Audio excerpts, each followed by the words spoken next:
Oceans are our lifeblood. Covering 71% of the planet, they produce more than half the oxygen in the atmosphere. But now, the oceans are becoming a danger to us. Sea levels worldwide have been rising as a result of climate change. A lot is at stake, especially for the Pacific nation of Tuvalu. If the ocean continues to rise, it's at risk of being completely submerged. Will Tuvalu be the first country to be wiped off the map by climate change?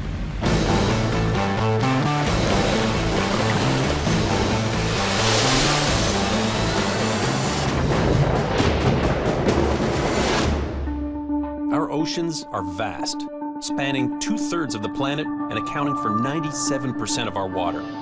But now, our seas have become monsters because of climate change. As a storm chaser and adventurer, I've spent years traveling all over the world documenting the most extreme forces of nature. But now, I'm going after the bigger picture of climate change. In the last 5 years, I've witnessed increasingly violent storms, flooding, and hurricanes that have devastated communities in Thailand, the Philippines, and the USA. More and more, I'm seeing that much of our extreme weather is directly connected to climate change. Scientists agree that oceans are getting hotter and higher, making them unpredictable and dangerous. The last 12 months have brought some really bad news in terms of sea level rise. It's just rising fast. Now it's 3.2 millimetres a year. Places like Tuvalu and the Pacific Islands, the low-lying atoll countries, are in real trouble. I mean, they will go under the sea. At some point this century, they'll go underwater. I'm on my way to the tiny island nation of Tuvalu to investigate this firsthand. Located in the Pacific Ocean, midway between Australia and Hawaii, Tuvalu is a cluster of 9 islands.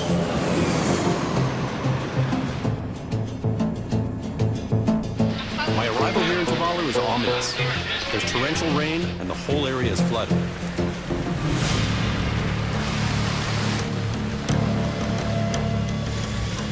This is the wet season, and we're in an area that's a South Pacific convergent zone where you've got different wind currents coming together, which then go up, creating rain and thunderstorms and tremendous amounts of flooding, it seems.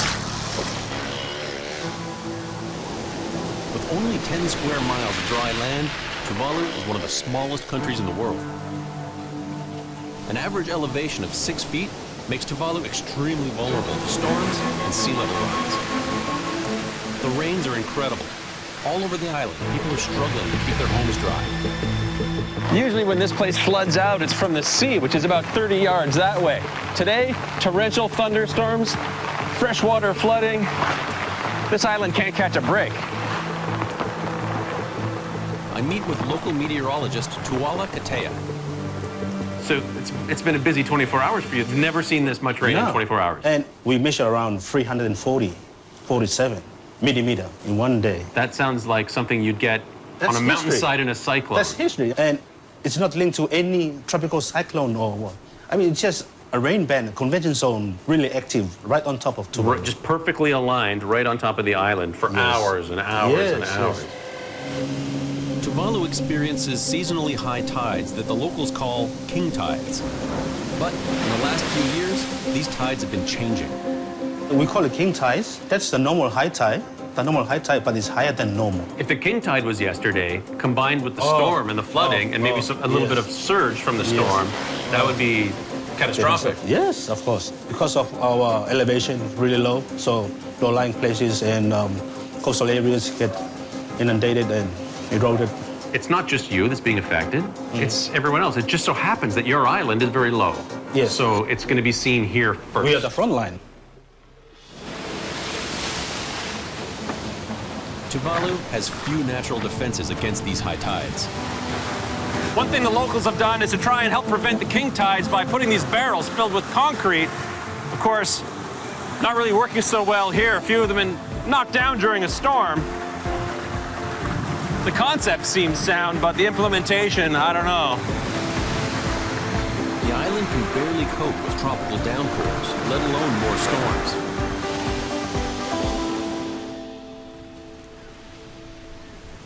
This one has finally passed. but the damage on the island is long-lasting. Yesterday there was some torrential rain like I haven't seen in a long, long time anywhere.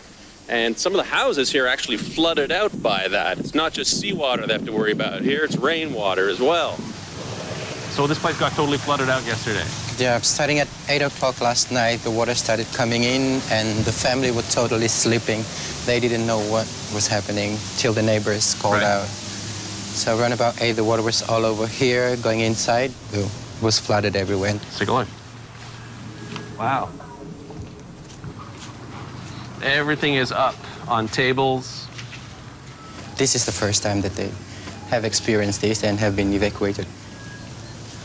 They just put up everything that are useful for the family, like the refrigerators and everything, are put up high. Where did they end up going? They went up to the Tuvalu Red Cross. Like many of the houses in Tuvalu, this house is located only 160 feet from the shore.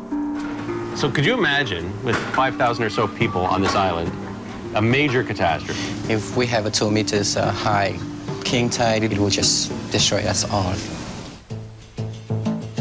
The global sea level has been rising at a rate of 0.14 inches per year since the early 1990s, roughly twice the average speed of the preceding 80 years. It's a dangerous scenario. In the last century, the planet's temperature has risen at an alarming rate. Scientists have shown that human activities are driving temperatures up with our reliance on fossil fuels that emit greenhouse gases. As those gases trap more energy from the sun, oceans absorb more heat and expand. Climate scientists predict global temperatures will increase by 2 to 11 degrees Fahrenheit by the end of the century. Higher temperatures are also leading to increased melting of glaciers and polar ice caps, resulting in greater runoffs into the ocean and increasing sea levels. I asked climate scientist Elizabeth Holland more about the data. We looked at solar radiation, we looked at rising sea level, we looked at the temperature of the oceans, we looked at the temperature of the atmosphere, we looked at the temperature of the land. Warming is unequivocal. We've been able to say more and more strongly that humans are causing the warming. As ocean surface temperatures heat up, scientists predict an increase in the number of intense storms. The islands of Tuvalu are so low-lying and small, only 400 yards at the widest point, that they could easily be submerged. This is basically it. I'm surrounded by ocean on 3 sides of me with just a tiny spit of land connecting me to the island. Probably the most vulnerable point on one of the most vulnerable islands. You've got the lagoon side over here and the ocean side here. It's all converging on this one tiny spit. One thing that scientists are certainly in agreement about is that a lot of the heat that's trapped by greenhouse gases is getting absorbed by the oceans. Let's see how warm the ocean is today. Okay, so just over 80 degrees. As the water heats up, it will expand, and that actually contributes to global sea level rise. But that 80-degree point, that's sort of the threshold for tropical cyclone formation. You need water of at least that warm, and we've certainly got it here. Such a low-lying island is really at risk for not only sea level rise, but the torrential storm surge flooding that you can get during tropical cyclone season. I tell you, I wouldn't want to be standing right here during one. Increased sea temperatures can have devastating consequences across the globe. Rising oceans are one of the deadliest results of climate change. Warm water is the fuel for hurricanes, typhoons, tropical cyclones. And the warmer the seawater, the more we're going to see of these storms, and particularly the strength of these storms. A low-lying island like Tuvalu is particularly at risk. Today, we've got just a regular stormy day, and already this wind-driven surge is causing tremendous waves to crash much higher than the regular high tide. So to be on this island during a cyclone, it would totally swamp the island, and they do get cyclones here. Across the globe, we're already witnessing increasingly violent storms. But what we can now say with absolute clarity is that climate change is a very strong influence on these extreme weather events, and in some cases, the strongest influence. It's not just low-lying islands that are vulnerable to hurricanes. New York City, which is only 33 feet above sea level, was brought to a standstill by Hurricane Sandy. I was in New York for Sandy, and even though I've been an active storm chaser for over 15 years, it is one of the most intense storms I've ever experienced. The storm surge during Sandy was 13 feet above normal. It was one of the most devastating and expensive natural disasters in U.S. history. 117 people were killed, and it cost the U.S. $65 billion. It created an unprecedented surge for that part of the world. 51 square miles of the city were flooded. That's 17% of the city landmass. More than 440,000 New Yorkers were living in the areas that Sandy flooded. I watched the storm come in from Rockaway Beach. I was able to go up onto the boardwalk, which was maybe 10 feet above the beach, and I knew that the place was going to be completely demolished. I could see the violent waves just churning away, and I knew that the winds were going to shift as the storm got further inland, and that's exactly what happened. We knew we had to get out of there, or else we wouldn't get out of there. I drove to higher ground, but all around me, whole neighborhoods in Queens and Brooklyn were underwater. Such a storm used to only happen about once every 100 years, but now we're seeing these devastating storms more and more often. Only 1 year later, on the other side of the world in the Philippines, Typhoon Haiyan hit, killing over 6,000 people. Typhoon Haiyan was probably the strongest storm to ever make landfall. It was a Category 5 typhoon that hit the city of Tacloban directly. The storm surge with that was completely devastating. It came in like a tsunami. The Philippines gets hit quite frequently. They're used to typhoons. They've never seen anything like this one. It was so devastating that it was almost beyond comprehension, the level of damage and destruction that was caused by this storm. And I think that as sea levels get warmer and higher, it's inevitable we're putting ourselves at greater risk to the wrath of these marine storms, whether it's a hurricane, a typhoon, a tropical cyclone. They're all feeding off of this warm ocean water. And the sea surface temperatures have just been going up and up and up. It's not a matter of if, but when a major coastal city like Miami or Tampa gets hit by a major hurricane. The danger on Tuvalu isn't just from these massive storms. There's also a serious threat from below.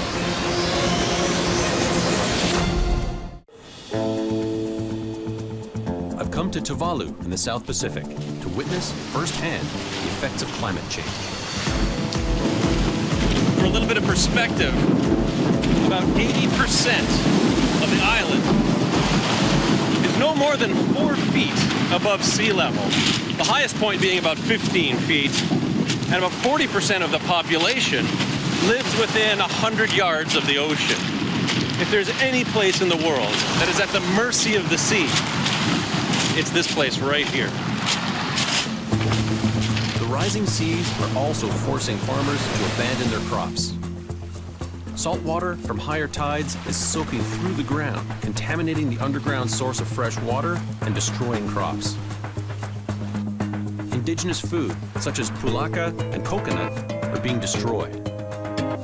Reverend Tafui Lusama is deeply concerned with the impact of rising sea levels. If salt water intrudes into it, it kills all our traditional plants. Land and the sea are the sources which sustain our livelihood daily. You lose your land, you lose your life.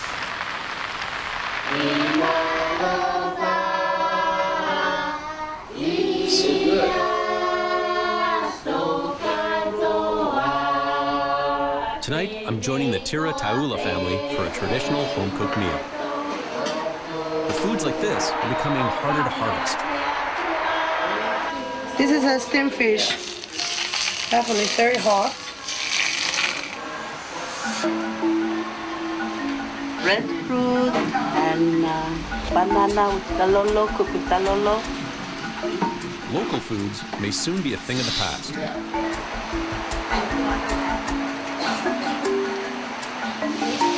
What a treat to enjoy some South Pacific hospitality.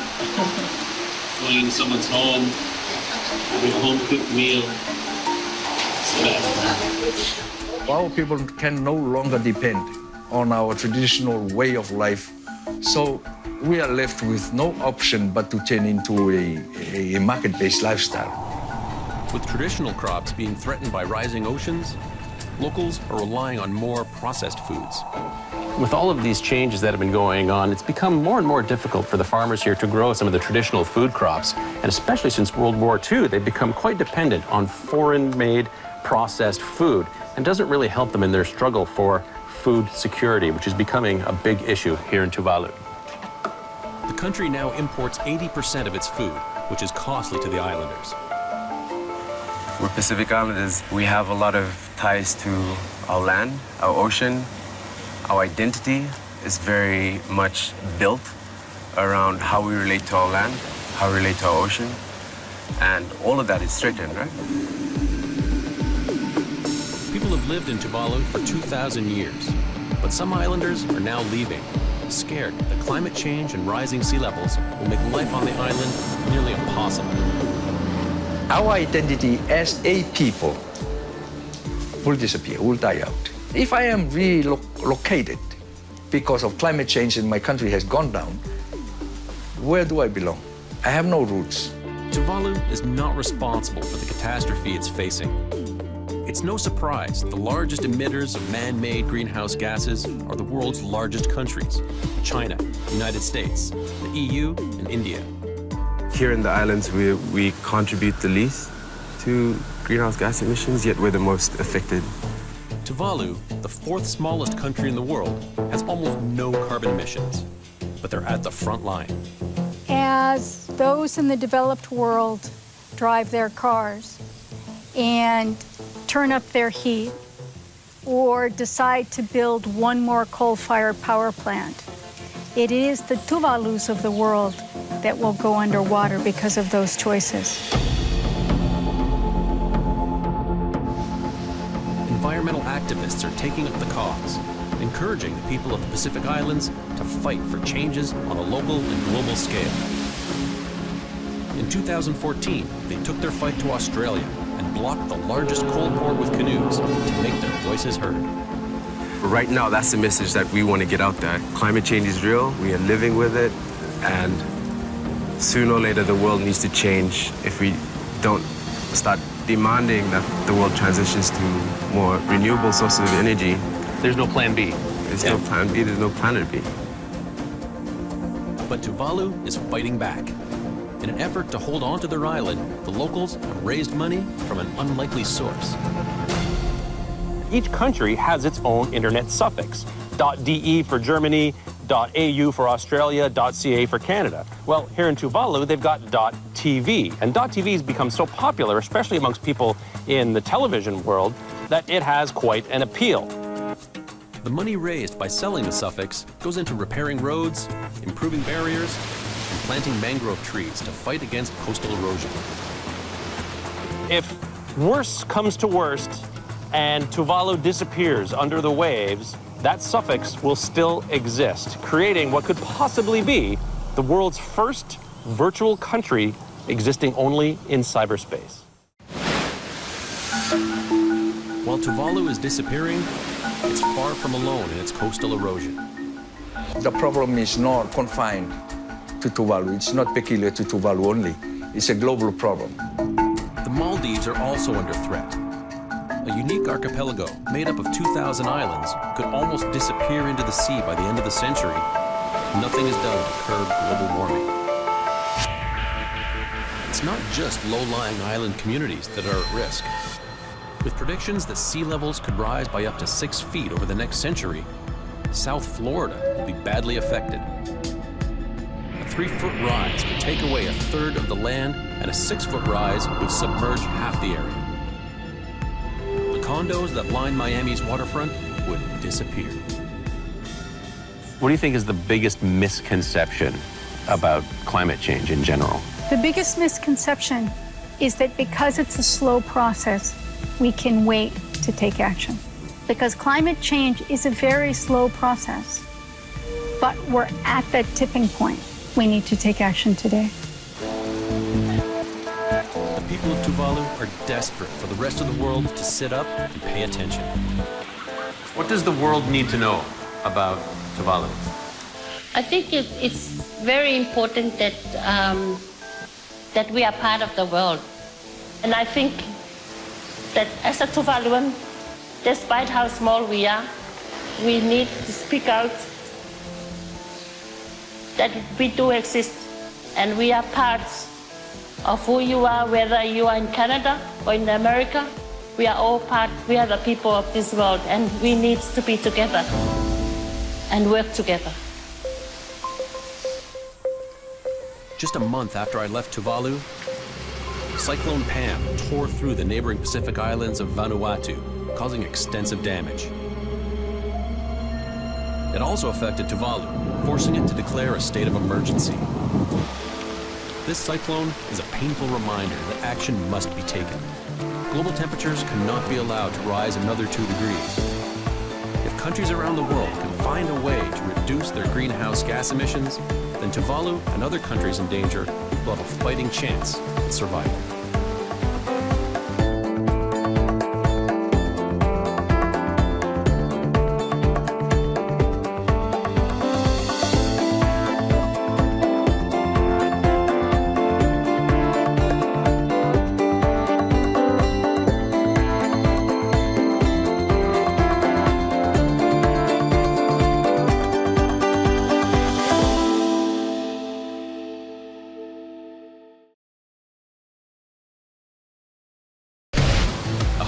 Ago, 3 men died on the trip we're about to take.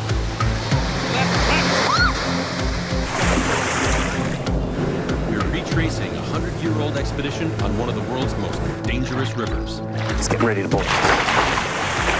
The Amazon jungle was once a mighty foe for explorers. But has logging and climate change made it any less wild?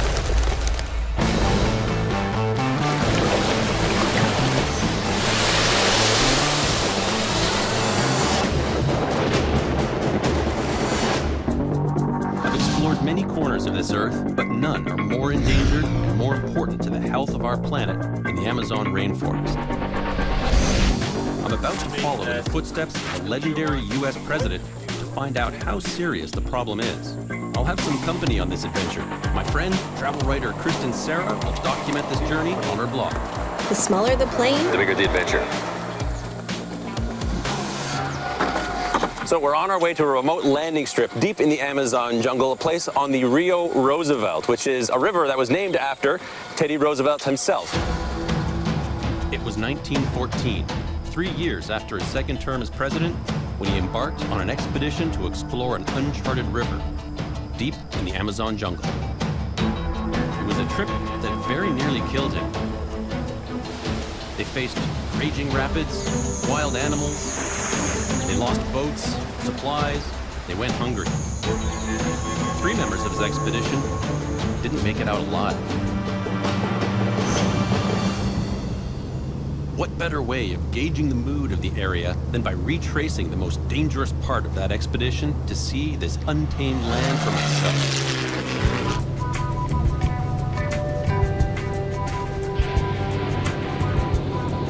It's truly amazing just to see how big the jungle is from this point of view. Not only is it the largest rainforest in the world, it is also known as the lungs of the world because it produces 20% of the world's oxygen. The Amazon is just so incredibly vast. There's plenty of spots that we've flown over that have been completely clear-cut. In the last 20 years, it's lost over 295,000 square miles of forest. That's as big as 2 Germanys. Because of all that logging and the use of the slash and burn method, the downed trees are releasing the carbon dioxide they've absorbed back into the atmosphere, which results in more global warming.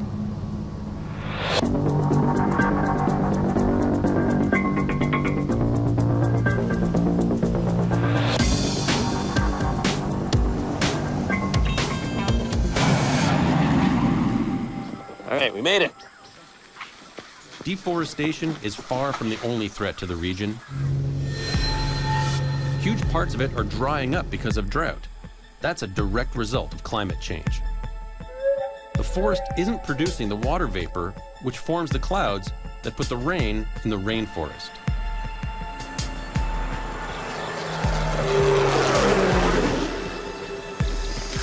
All right, this is so dense. We're making our way to a point in the river where Roosevelt and his men started the hardest part of their expedition. It was a gutsy journey. We're going to duplicate part of it to find out how climate change has altered this once wild jungle. So what do you do if you're the President of the United States? You've already served 2 terms. You tried to go back for a third, was unsuccessful. Do you retire? Just fade away? Not if you're Roosevelt. He came down to the Amazon and did a kick-ass expedition in one of the wildest places on Earth. I mean, that guy was the most badass president of all time. He had a pet badger. He carried a gun in the White House. He got shot in the chest in an assassination attempt and got on stage and gave a 90-minute speech. Complete badass.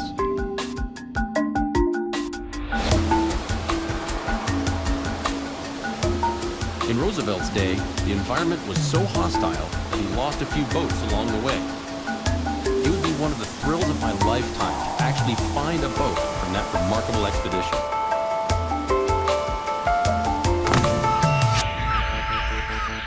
Our location is right here. The Rio Roosevelt flows to the north. It's 400 miles long, with many sections that are completely impassable. We know boats were lost while navigating the rapids, so we're going to concentrate our search at a bend in the river where a lost boat would likely wash up.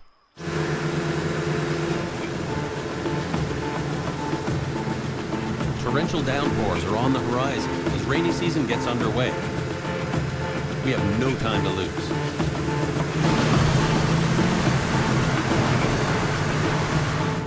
The power of these rapids is incredible. That's where Roosevelt lost one of his men.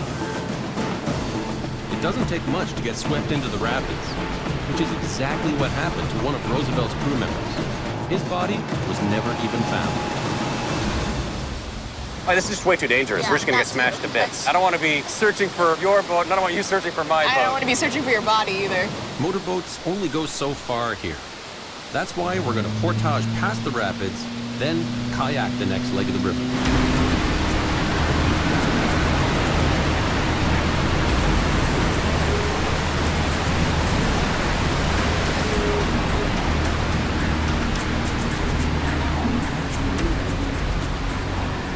The rapids are so powerful, I can actually feel the ground shaking. 1, 2, 3. Tough slogging, and our kayak only weighs 50 pounds. Roosevelt's boats weighed 800. Look at this. Wow. That is crazy.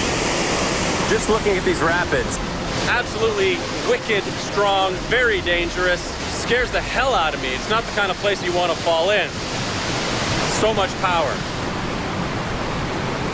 It just makes sense to portage around this. For us, yeah, it's tough. But for the guys years ago, this would have been a multi-day effort. Cutting down trees, using logs as rollers. They had it hard, really hard. I just lost my footing there for a second. When you're along the water, especially with these rocks, it's really easy to get trapped in here, kind of like I am right now. This is not serious, but when Roosevelt was here, he actually got his leg smashed between rocks and a canoe. That wound plagued him for the entire expedition, and some even think it contributed to his death. There we go. Ready to pop it in? Yeah.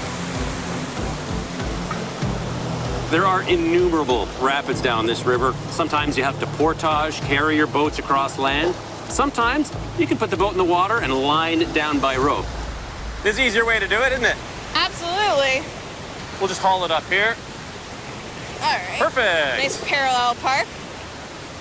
We're past the worst of it, so let's see if we can do the next section the way Roosevelt did, paddling down the raging river.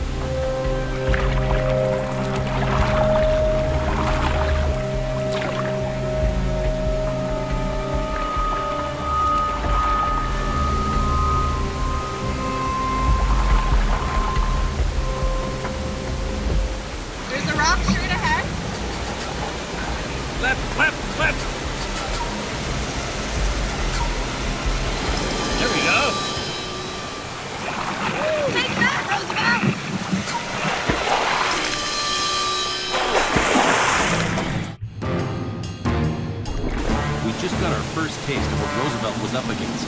Luckily, Kristen recovers quickly. You got too cocky. Back on track. Only 2 more miles to go, and we can start searching the bend in the river. There's a fishing lodge up there where we can get back into motorboats and make some real progress.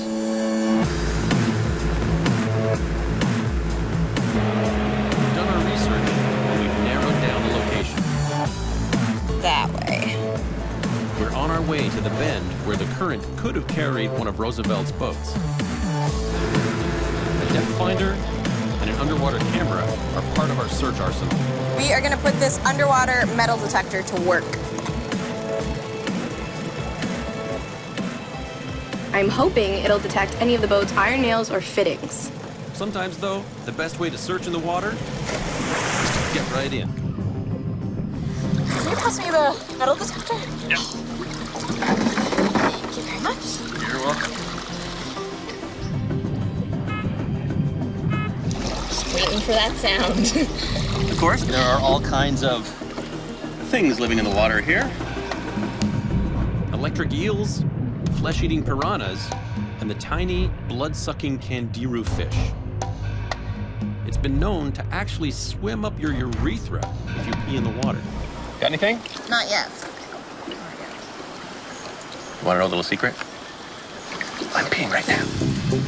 Badass. I mean, that's your choice. I'm not doing it. I survived. For now.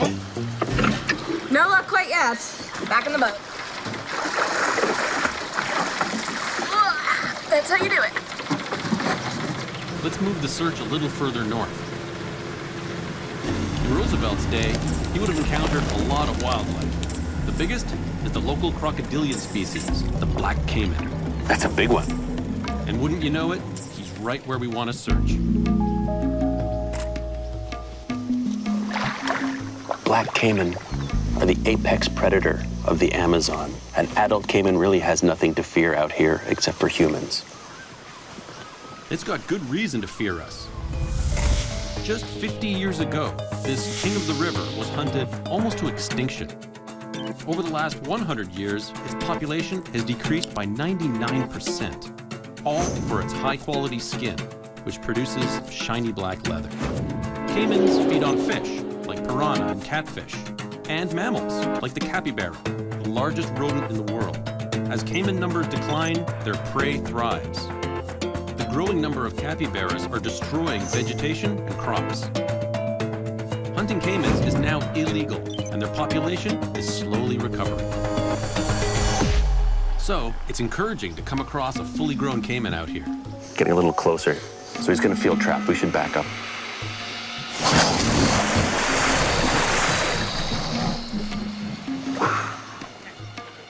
These animals can't seem to catch a break, though. Their new enemy is drought. North of here, caiman populations are down again as water levels drop. I'd love to get a better look at this guy. At the same time, let's lure him away from our search site by offering him some lunch. Downriver.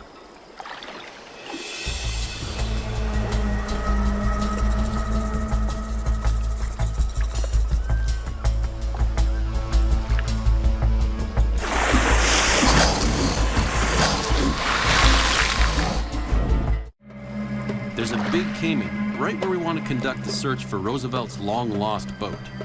So, we're trying to lure him away.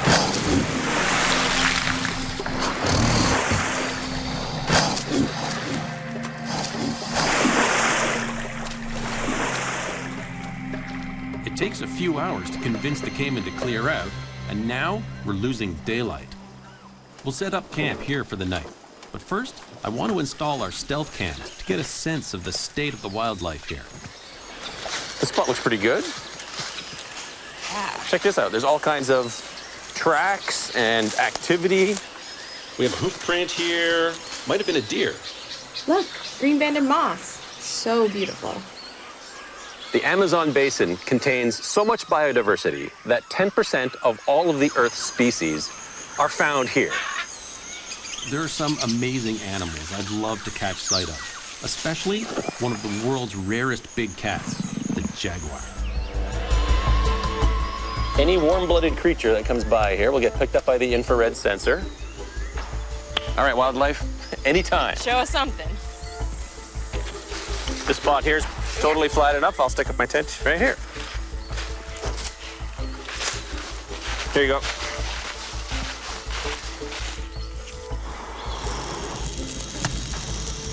Just one little fire.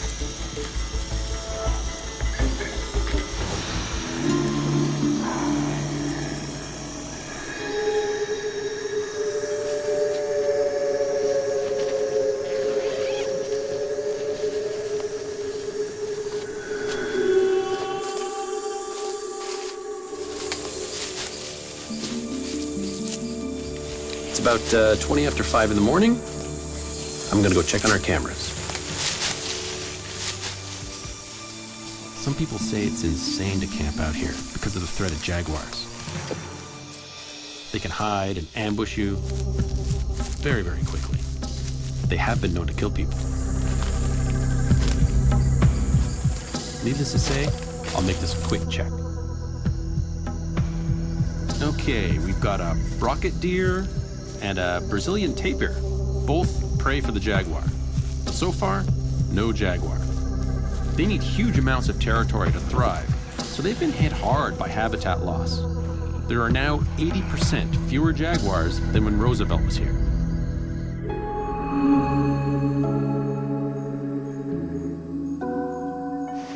Whoa! George, come check this out. Those like jaguar What you got? paw prints. Holy smokes, those are huge. That's incredible. Must have come down to take a drink. You see it stepped and then dragged its claws. Oh yeah. And that's not the only wildlife this beach has to offer this morning. These weaver birds make the most intricate nests. Hello, Mr. Tarantula. So how is climate change going to potentially affect the Amazon jungle? Well, it's hard to say, but a 2009 study suggested that as little as a 3-degree rise in temperature could destroy up to 75% of the rainforest.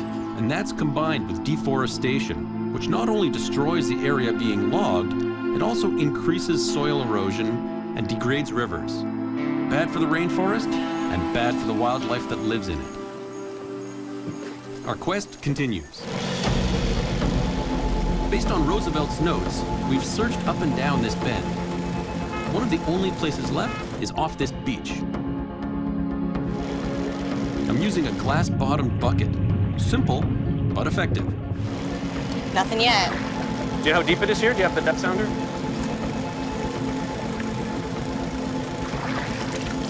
"10 feet. Our research tells us we're close, but there's no sign of it in the river. But what about land that was underwater 100 years ago? This sandbar is the only place left to look. Because the water level is so incredibly low right now, it could be exposed maybe just under a few feet of sand. Time to pull out some shovels and start digging.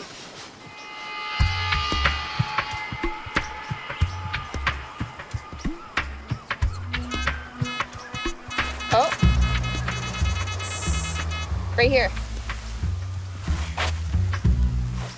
There's definitely something buried here.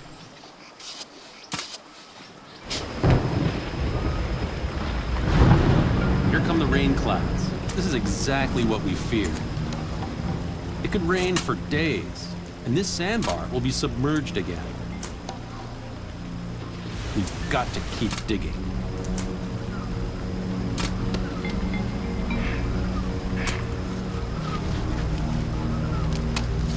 It doesn't look like this rain is going to let up. It's discouraging to get this far and think I won't even have the chance to find the trophy I'm looking for. The legendary Theodore Roosevelt's lost boat. We're calling it a day and hoping nature is on our side tomorrow. We've looked high and low around the rapids and found nothing. The only reasonable place left to search is the sandbar. The metal detector was pinging, so I feel good about our chances here. I recruit some locals to help. We're gonna be here digging forever. Yeah.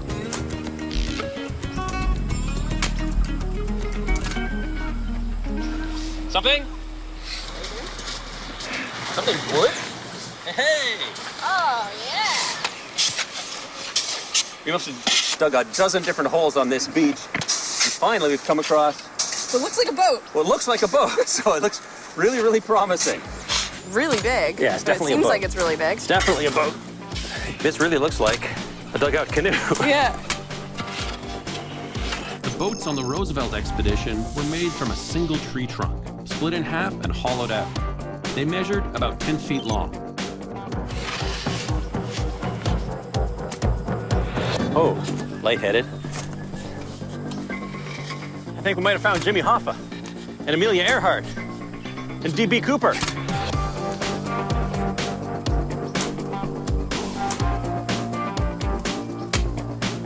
We've got most of this boat excavated. Let's see if we can at least give it a budge. Ah! Wow. Awesome. The good news and the bad news. The good news is we found a boat against all odds. The bad news is this boat is much too new. It's been painted. There's no way they would have painted their boats. This is an old fishing boat that got washed up here during the rainy season. Yeah, we might as well pull it out of here. 1, 2, 3. We have a boat. Well, this may not have been the boat we were looking for, but it's still pretty cool. Yeah, absolutely. It's here along the river where he was. Looks like a dugout canoe, but not the right vintage. And the boat, Roosevelt's boat, is still out there. We've searched the entire bend. Now, the wet season is approaching and river levels are rising. If we want to find Roosevelt's boat, it'll have to wait another year. Of all the American presidents, Theodore Roosevelt was the most passionate about saving the environment. During his presidency, he protected over 230 million acres of public land, including 150 national forests and 5 national parks. So, is the Amazon tamer than in Roosevelt's day? It's hard to say. We faced many of the same challenges he did 100 years ago. What's different? Today, the rainforest is suffering the effects of human activity through deforestation and climate change. Great strides have been made to reverse the damage, but it'll take a lot more effort to make sure this remains one of the wildest places on Earth.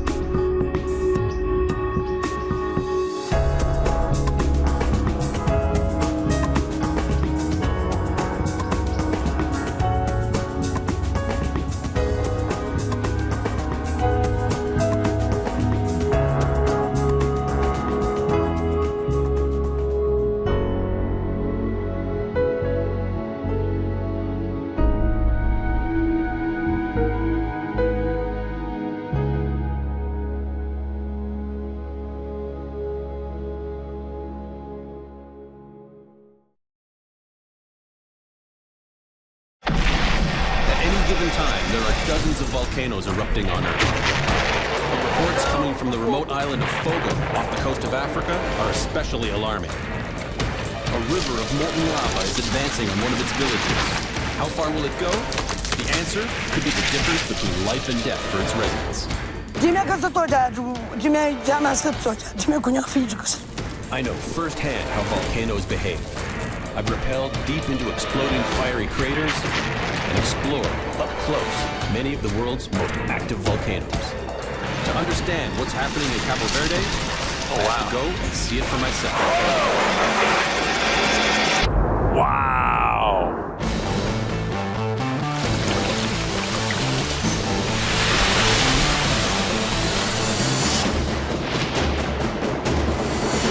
I'm on my way to Cabo Verde, cluster of 10 volcanic islands off the coast of West Africa.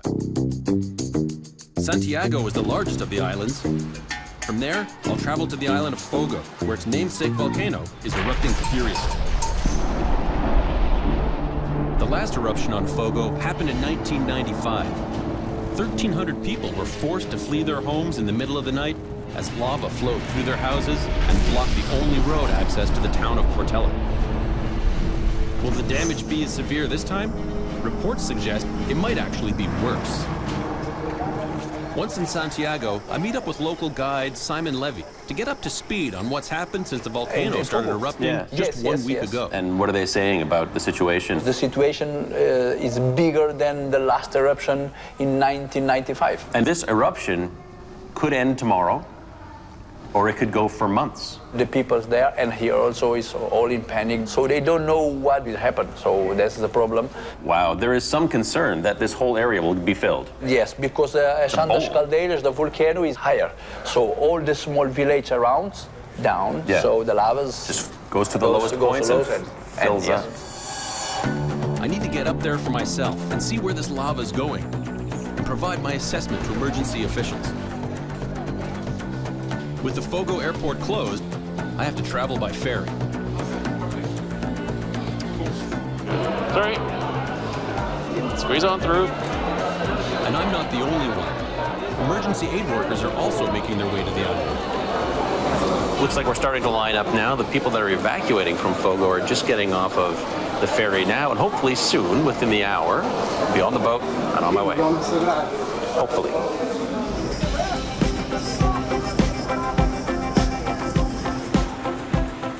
It's a 4-hour ferry ride from Santiago to Fogo. Our trek to the volcano starts in São Felipe, the island's main city. From here, we'll need to drive up and into the volcano's caldera, the lowlands surrounding the volcano's peak, where the village of Portela is located. So far, the lava has reached the border of the town, steamrolling entire buildings as it moves forward. I've run into Patrick Barois. He's from France. He's a very, very experienced volcanophile, been all over the world. He was here in 1995 for the big eruption there, and you've written 5 books about volcanoes. Yes, so what was it like here during 1995? There is big lava flow, big explosion, big lava fountain, but this eruption is not the same, because this eruption is more dramatical, because the lava flow now has destroyed the ground, the villages. It's a problem to build a house in this kind of volcano, because it is the house of the volcanoes, and the volcano decide himself what to do. Right. The people that build in there, they're basically building on the volcano's land, the volcano's property, and they're living on borrowed time by building in there. By reaching the volcano, I'm hoping to see the lava flow's direction and get some insight as to whether or not it'll flow past Portela and into the village of Bandiera.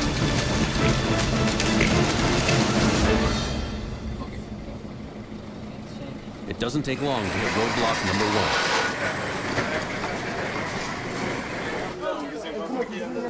1. All the other alternative roads to go inside, it's completely destroyed. So that's the reason they stopped, because Portela village is completely covered with the lavas at the moment. This is one of the villages where the people who've been evacuating from basically the destroyed towns have been setting up shop.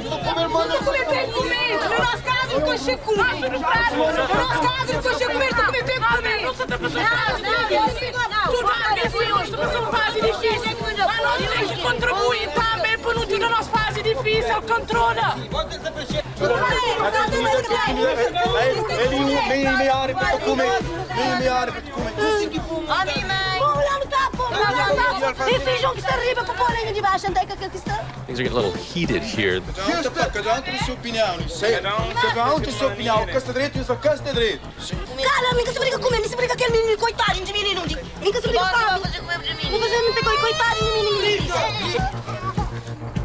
There are tents, there's food, there's water, but it's crowded. There's only one toilet for the whole facility, so some of the people are not too pleased. The people who live here feel they're not being listened to and their needs are being ignored. They're extremely vulnerable, forced to live in the shadow of a volcano in order to take advantage of the rich soil this dangerous corner of the Earth offers. Part of Portela is already hit. Hopefully, the lava will stop before more damage is done. So let's go to say, and here. Well, let's get up to, of course, where we can. How many lives are in danger? I've got to keep moving if I'm going to find out.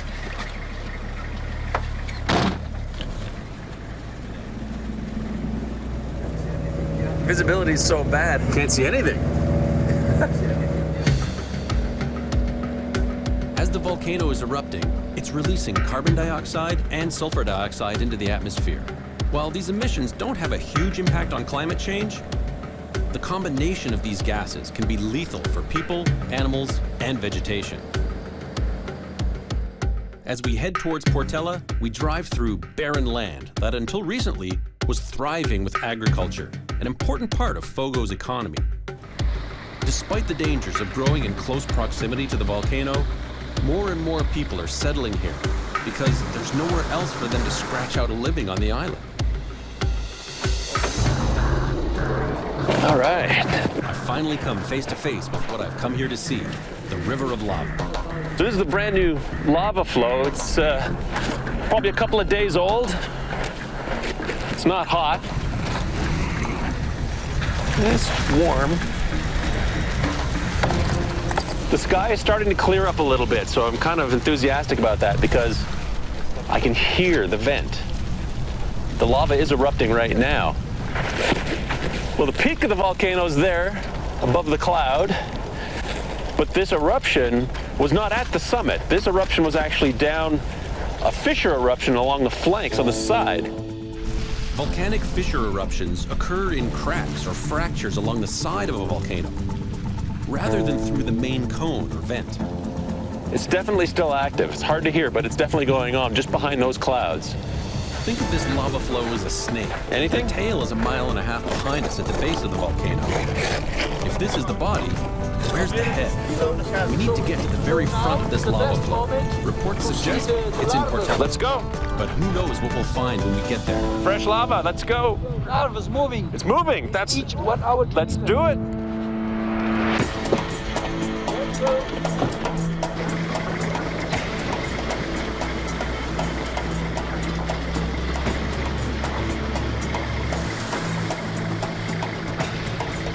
Three days ago, you could keep driving right to Portela, but unfortunately for us, this fast-moving river of lava passed through, leaving a wall of solid rock in its wake. This used to be the road to the town of Portela, but for some reason, they can't use it anymore. Literally, the end of the road.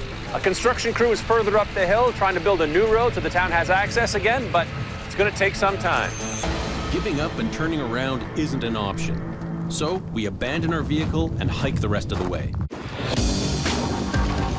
I need to get to the front of Fogo's lava flow for a sense of where it's going next. We had to abandon the car because this road is not safe anymore to take a car onto because it could disappear very, very quickly. Right now, we're at the base of the volcano. The molten lava is flowing from its side and traveling right into town. It's a huge threat to everyone who lives there. I'm actually at the point where this lava flow is actually on top of the old lava flow from 1995. So you've got stacked flows together. And there's pieces tumbling down here. This whole thing is moving. When a volcano erupts, all that lava, along with ash, rock fragments, and gases, are ejected into the atmosphere. While the gases will eventually dissipate, the volcanic material will settle and cool on the ground. Eventually, that material will break down and become young, fertile soil, containing many of the same elements found in commercial fertilizers. This can take anywhere from a decade to 100 years. Climate is the single most important factor for soil development. Tropical climates, like Cabo Verde's, help speed up this process. The volcanic soil on Fogo is perfect for harvesting vegetables, coffee beans, and wine grapes. For farmers, the benefits outweigh the risks. Finally, we've made it to Portela, or what's left of it. Until a few days ago, this whole area was covered in vineyards, producing export-quality wine. But the eruption has completely buried the most lucrative vineyards. Now, all that's left is a field of lava and a few drops of wine. Some Fogo wine.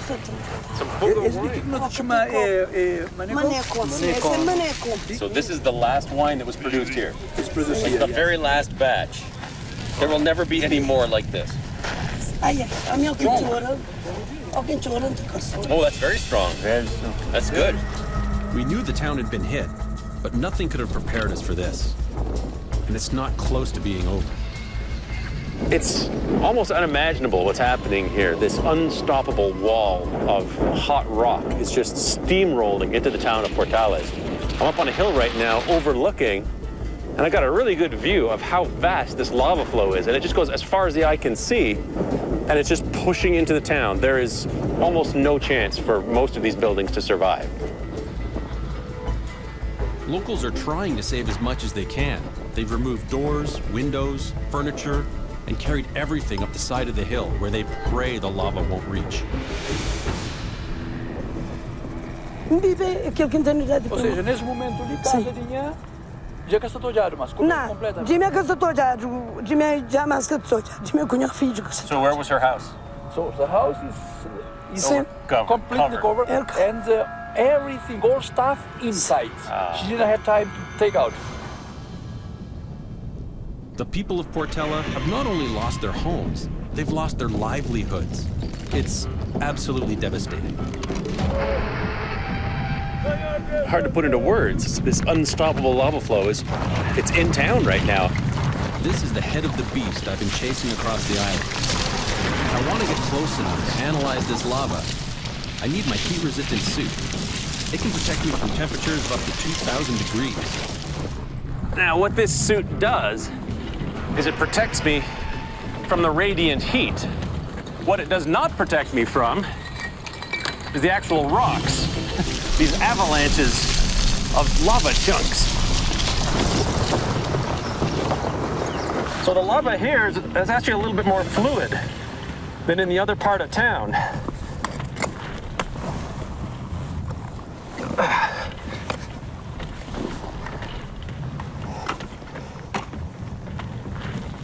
As soon as I touch my hammer to the lava, it just immediately bursts into flames. Even with the suit, that is unbearably hot. It's burning my ears. Ow! Ow! I'm using an infrared thermometer. Lava can reach temperatures up to 2,000 degrees Fahrenheit. I've gone off the scale. This lava must be hotter than the 1,000 degrees that this thermometer can read. Off the scale. Okay, that's useless. Evacuation of these homes began as soon as the volcano first erupted. Oh, wow. Oh, jeez. Holy smokes. Less than a week ago, the family who lived here was forced to evacuate in the middle of the night, taking with them whatever they could carry. The glass is broken. The door is hot. Wow, more glass coming through. Very, very soon, this wall is going to just completely come crashing in. I don't think this lock is going to hold it for much longer.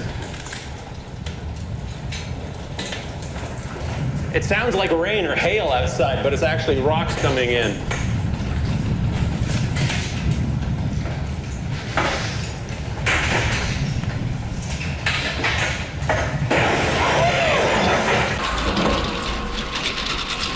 Wow. That was something. I may have just avoided death by steamrolling hot lava. Even though the lava appears to be moving relatively slowly, it's actually moving at 100 feet an hour. It would take it under 3 hours to cross a football field. That's fast. In 4 days, the lava has destroyed just about everything in this town. And by the end of the week, another town will be in the lava's path. To me, it blows my mind how we all live on this thin skin, this crust on top of the Earth. If you were to shrink the Earth down to the size of an apple, the crust that we live on would be about as thick as the skin on that apple. And everything else inside is basically this. Civilization exists because of geological permission, which is revocable at any time. I don't know how we do it. It's amazing. It's the reason volcanoes are so closely monitored. Except poor countries don't always have the resources and latest technologies to observe them as carefully as they'd like to. This really is a world problem. While it's too late for Portela, other towns on the island are still at risk. So for now, my biggest concern is just how far this lava flow can go. And for that, I've got to get closer to the source.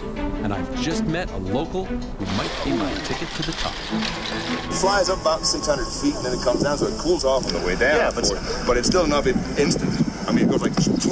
We thought the whole place was going. How difficult is it to get there? About 10 minutes. So you can drive right up to a point and then walk for 10 minutes? Yeah, I got my car right over here. I love you. There's tons of seismic activity. Yeah. This area is not stable. I mean, absolutely not. Just it's very, very, very quiet right now. But they do not know if it's going to blow or not. I'm trying to help these guys get rid of their wine, so I had a few glasses.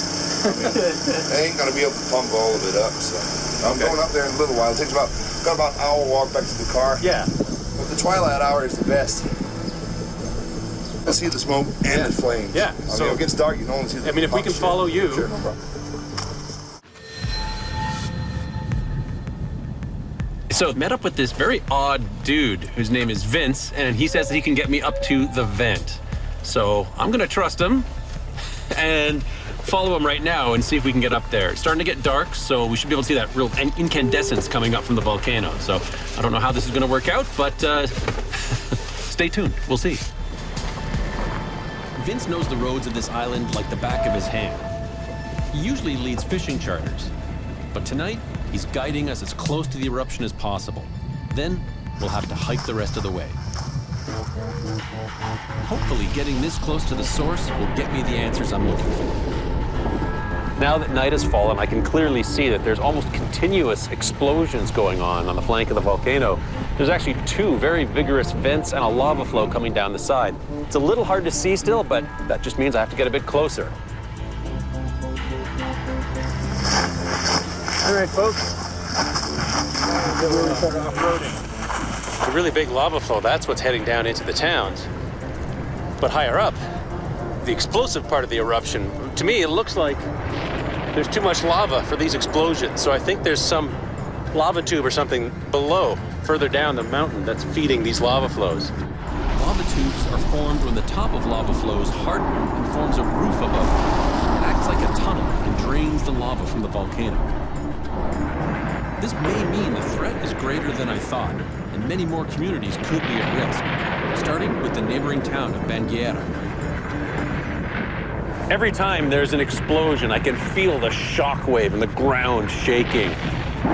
This is what's called a Strombolian eruption, named after the active Stromboli volcano in Italy. It spews lava at regular intervals. You can see these lava bombs shooting up, just hundreds and hundreds of yards up in the air and tumbling down the side. These glowing chunks of lava are being pushed out at high pressure from these expanding gases deep inside the earth. I've got to be careful. There have been a few close ones. A light show like this, it's nature's fireworks. It really is the best show on Earth. However, at the same time, if you're downhill of one of these things and the lava flow is coming for your village or your house, it's hard to appreciate the beauty.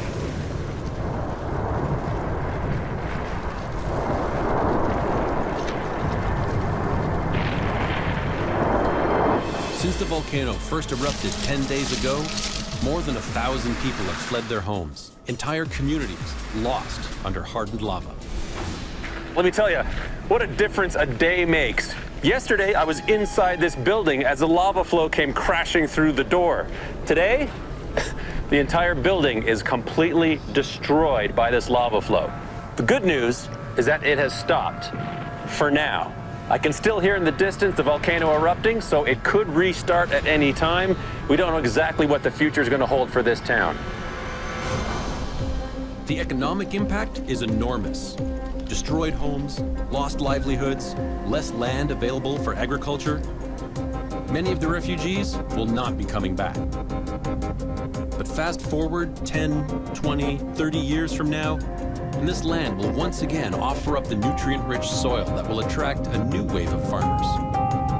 So, despite the risk of future eruptions, the people of Fogo will eventually rebuild their communities within the caldera. It is, after all, the only option they have. Within months of leaving the island, we get word that the volcano continued to erupt, and as feared, destroyed the neighboring town of Banguera. Months after the first eruption, it's not showing any signs of stopping.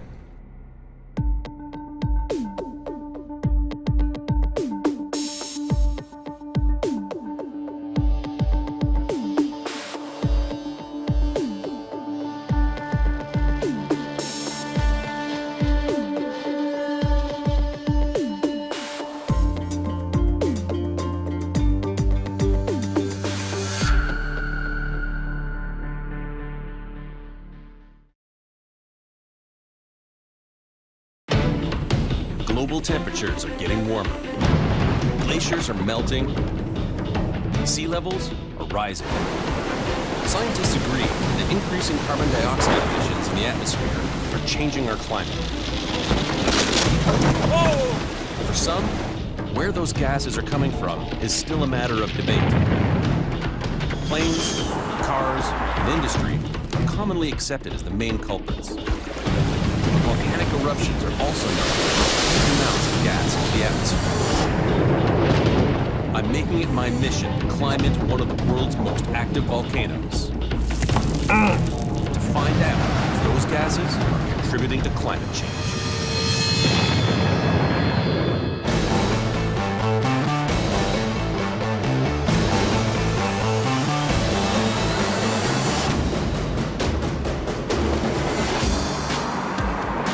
It blows me away every time I see this many cars. And this is just one highway in one city. How much carbon dioxide are we putting into the atmosphere?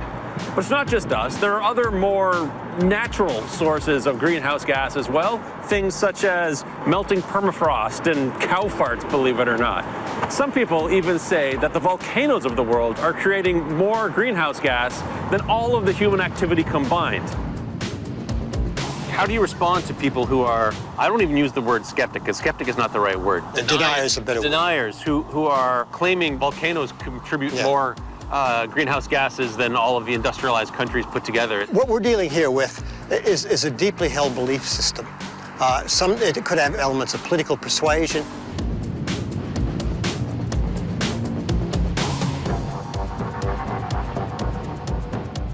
They're usually sort of predisposed to believe anything that means you don't have to do anything, don't have to take action, right? So if it's just volcanoes, well, there's nothing we can do about that, so that's fine, just let the volcanoes go off and nature will take care of itself, you know. At any given time, there are 50 to 60 active volcanoes around the world. Eruptions expel huge amounts of gas into the atmosphere, which some believe is leading to climate change. I don't know if I buy that, but it's something I really need to check out, and I know just the place. My curiosity brings me to the nation of Vanuatu. It's a small archipelago of about 80 islands in the South Pacific Ocean. I've landed in the capital of Port Vila, but my final destination is the neighboring island of Ambrum, the home of one of the world's most active volcanoes. The weather there is notoriously awful. There's volcanic gas, there's acid rain, and, of course, the threat is always there for a larger eruption. So it's not the most hospitable place on Earth. I know this area of the world well. I even got married in 2006 on the lip of an exploding volcano in Vanuatu. That's where we're getting married, right at the top of the Yasser, and it's real active today. Now I'm going to an even more active and more remote volcano on the island of Ambrum. I'm getting some help on this expedition. Sarah. Finally here. Nice to meet you. Nice to meet you too. Welcome to Vanuatu. Sarah Hofritz is an accomplished young geologist from Denmark. She has the equipment to help us determine how much dangerous gas the volcano is emitting and if it's contributing to climate change. Frequent eruptions on Ambrum create weather conditions that make flying to the island a challenge. It looks like we've lucked out with a clear day. The trick is it going to be clear on Ambrum? Typically the place is shrouded in cloud a lot of the time. So I've got my fingers crossed. I'm very hopeful. So far, so good. I'm very interested in seeing how nature is behaving in this setting. It's going to be cool. There are two active volcanic cones on this island, Mount Benbow and Mount Maroon. Over the past decade, there's been an increase in emissions of volcanic gases from both of them. In 2009, approximately 15,000 tons of sulfur dioxide was emitted into the atmosphere in one day.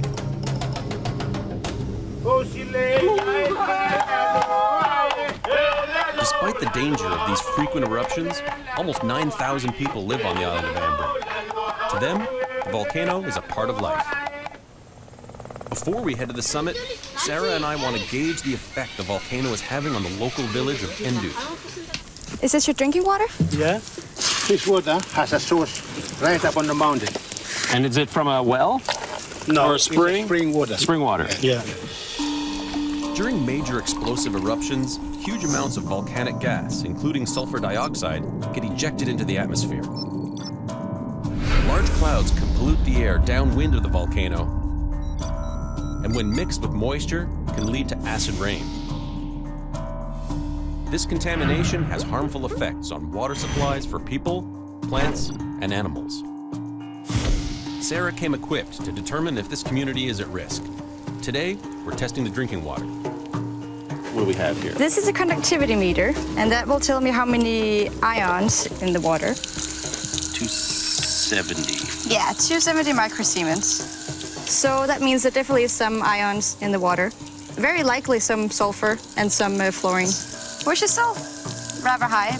To put it into perspective, pure drinking water typically contains less than 5 microsiemens of concentrated minerals. This town's water is over 50 times that amount. Drinking contaminated water can damage teeth and bones. A recent government of Vanuatu report predicts a dire future for the island as future eruptions and resulting contamination from acid rain is almost certain.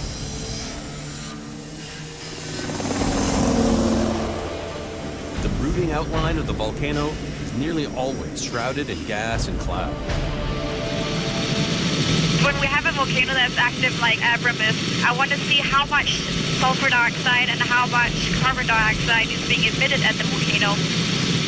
We know volcanic eruptions emit carbon dioxide into the atmosphere, but enough to cause climate change? It's time to find out. Awesome. For the next 5 days, we'll be eating, sleeping, and working at the summit of this active volcano. This is about as far away from civilization as it gets. Welcome to Maram. Yeah, that's exactly. This is your land. The summit of a volcano is one of the most dangerous places on Earth. The air is heavy with a mixture of gases, and when inhaled, it can be deadly. The conditions up here are so bad, I'd say the only place you'd find them is on another planet. Our guide is Jeff Mackley, nicknamed Danger Man. He was the first person to explore the depths of this volcano. The camp looks like it's taken a beating. Hey, George. Yes? This is your tent? Yeah. Oh, that's unbelievable. When you've got hurricane force winds mixed with very sharp gravel and high strength sulfuric acid, it's like somebody firing a fire hose full of gravel and sulfuric acid at you, and that can go on for a week. The condition of this tent is a testament to what the weather can really be like up here. Extremely high winds, sandblasting with all this volcanic ash and gravel, and of course, the acid in the atmosphere has weakened this material down to nothing. It may be dangerous at the summit, but tomorrow we'll climb down into the belly of the beast. You can feel the heat all the way from up here. It's very violent. Boiling pools of lava and seemingly endless plumes of gas await us at the bottom of the crater. But I need to get closer to the volcano to find out more about the gases it's emitting. And that's where the real danger is.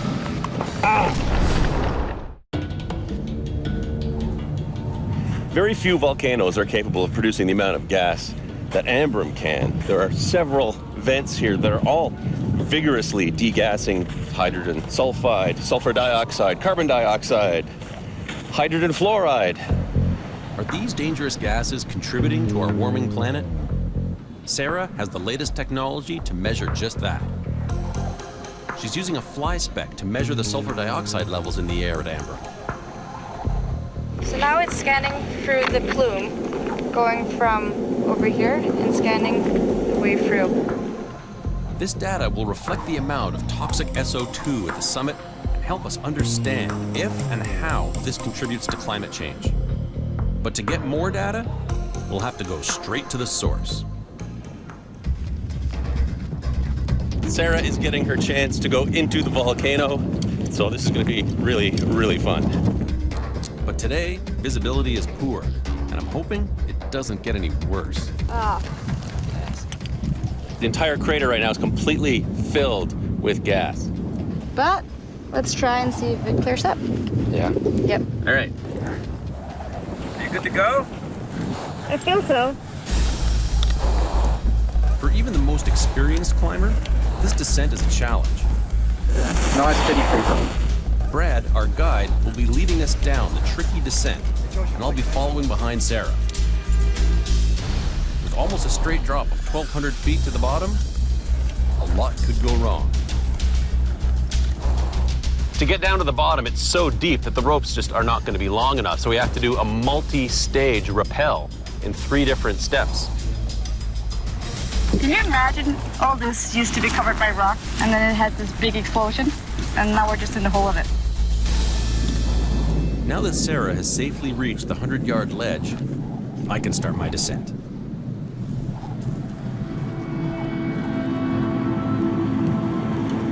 This is insane.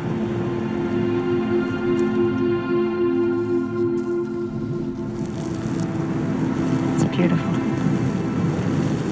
You know, everything around here is trying to kill you, but apart from that, it's great. The weather is closing in, making it hard to see where we're climbing. Not feeling very confident about this.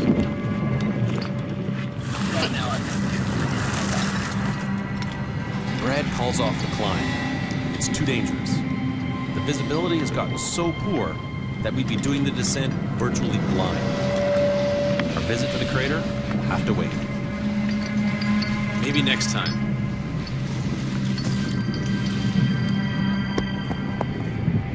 Visibility has dropped down tremendously, which is never a good thing around here. And I'm starting to feel some drizzle coming in, which usually leads to torrential rains and storms.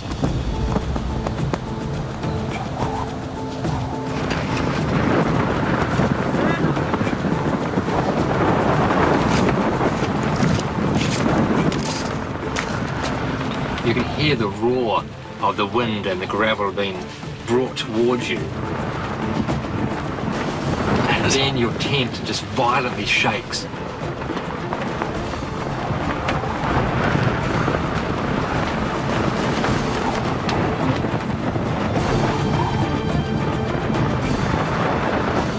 And it just keeps battering and battering and battering your tent until, you know, bit by bit there might be something that comes loose.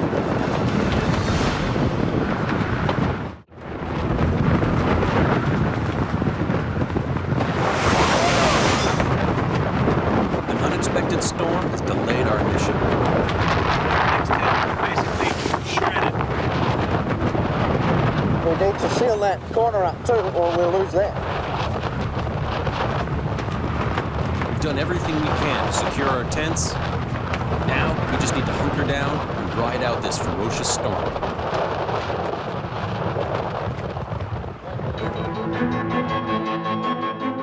It was a tough night, but by the morning, it's over. Now we have to get back to work, which means getting to the bottom of the crater, poor visibility or not.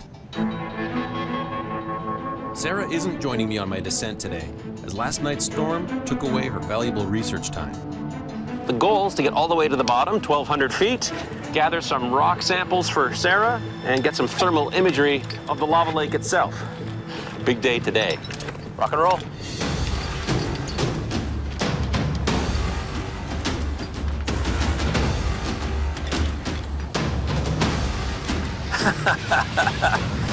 It's ridiculous. Just the sound of the lava lake below. It's wild. I've described it to people as sounding like the devil's washing machine. And you don't want to end up in that spin cycle. The biggest danger is rock fall. If you knock a rope, rock comes down, hits your buddy in the head, you're dead meat.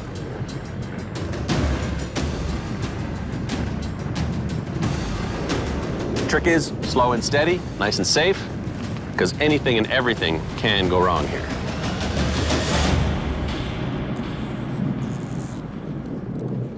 At the summit, Sarah is measuring how much carbon dioxide is being emitted from the soil. As long as a volcano is active, it's emitting gases. The carbon dioxide migrates through cracks to the soil on the side of the volcano. The levels of CO2 found will help Sarah in her analysis of whether volcanoes are leading to climate change. 3,000, 4,000, 5,000. I'm getting really high values. I want to see how it compares to measurements up on the crater side and getting closer and closer to the caldera rim. It takes me 2 grueling hours to make it down to the bottom of the crater. Top side, I am free of the rope. Okay, we're gonna get our first look at this thing up close. Wow. This is liquid rock. The heat is just unbelievable right now. It's burning the back of my neck. Lava lakes are a rare phenomenon, formed when molten lava becomes trapped in a volcanic crater. First things first, I'm gonna get some thermal images. Examining thermal images helps us understand more about the volcano and its activity. Unless you've actually experienced lava firsthand, it's hard to comprehend just how hot it is. Normal body temperature is 98.6 degrees Fahrenheit. The average oven reaches 450 degrees Fahrenheit. 1,200 Fahrenheit. This is a whole other level of heat. 1,400, 1,600, 1,697. Holy cow. I gotta be careful, I'm definitely within the splash zone. Even the smallest piece of flying lava can burn through my clothes and skin. Ah, it's burning. Woo! All this ejecta coming out of the lava lake are very fresh, so that should be perfect for what Sarah needs. I just gotta grab a couple of fresh samples and watch my back at the same time.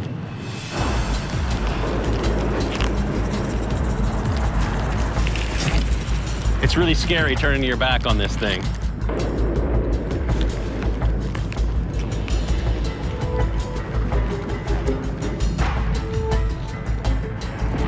This really fine stuff is Pele's hair. When the bubbles on the lava lake burst, they form these tiny little hairs and they'll drift all the way up to camp. I can get a little bit closer, but I'm gonna have to put on my special heat suit. It's a good thing I came prepared. This suit can withstand temperatures up to 3,000 degrees. I think I'm ready. If you want to get a really good view, you have to be protected. Otherwise, the radiant heat is just too much. Wow. That is about as crazy as it gets. My big concern right now is watching for pieces of lava splashing up. Wow. Here's some big pieces coming. Big pieces coming. I can't leave before collecting some samples for Sarah. Oh, here we go. Here's a really fresh piece, still glowing hot. Oh. Even with the gloves. Today was a success. Got up close, got some really good samples, some good thermal data. The newly formed lava samples will give us the most accurate results about their chemical makeup and indicate the quantity and types of gases being emitted. This will help Sarah determine if volcanoes are contributing to climate change. It's just, really, it's not like anywhere else. This pit, you expect the devil himself to come jumping out of it. I got some goodies for you. These are the ones that were fresh out of the volcano. They were so hot. So this is the newest rock on Earth. You wanted fresh? I got you fresh. We've now collected data from the summit and straight from the lava lake in the crater. If this volcano is having any effect on climate change, we'll have the numbers to prove it.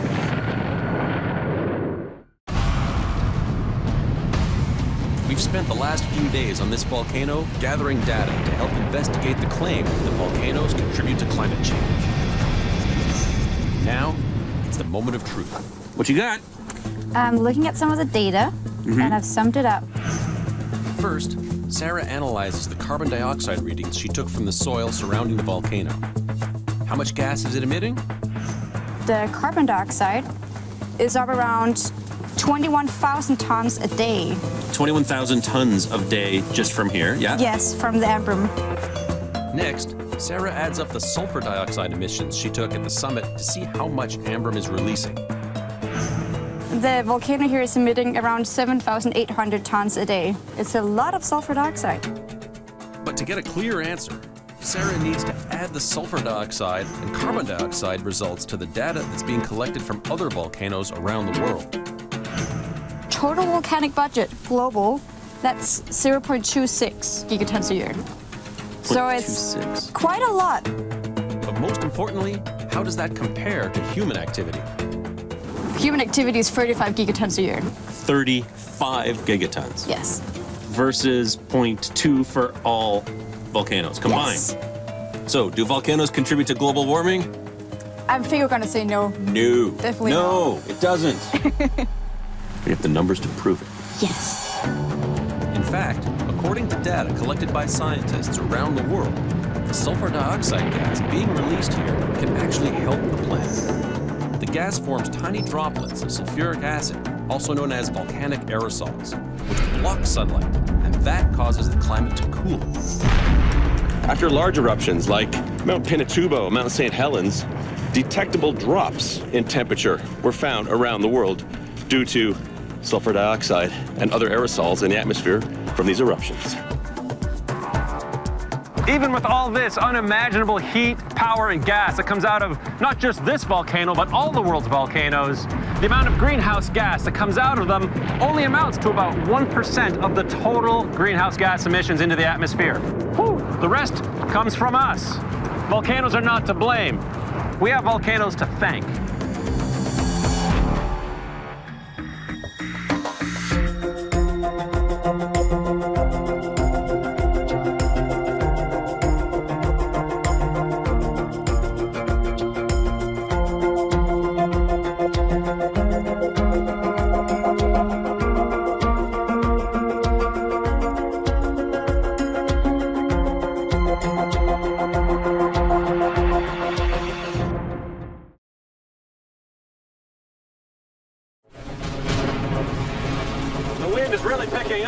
I'm in Australia, a land of extremes.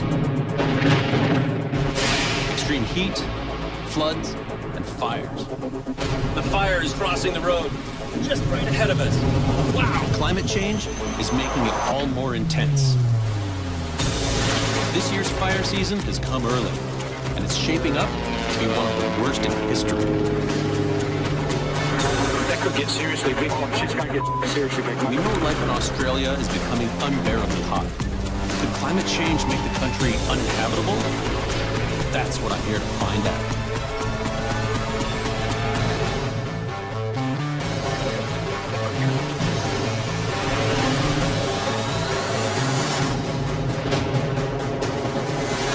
Australia is vast and diverse, with coasts that meet 5 different seas. Being down under usually conjures images of an idyllic life of surf and sand, but a more realistic portrait of the country is emerging, that of a hostile desert. The Central Australian outback. This place is inhospitable on a good day. Droughts and heat waves are commonplace here. Last summer, they experienced the hottest day on record, the hottest month on record, and the hottest summer on record.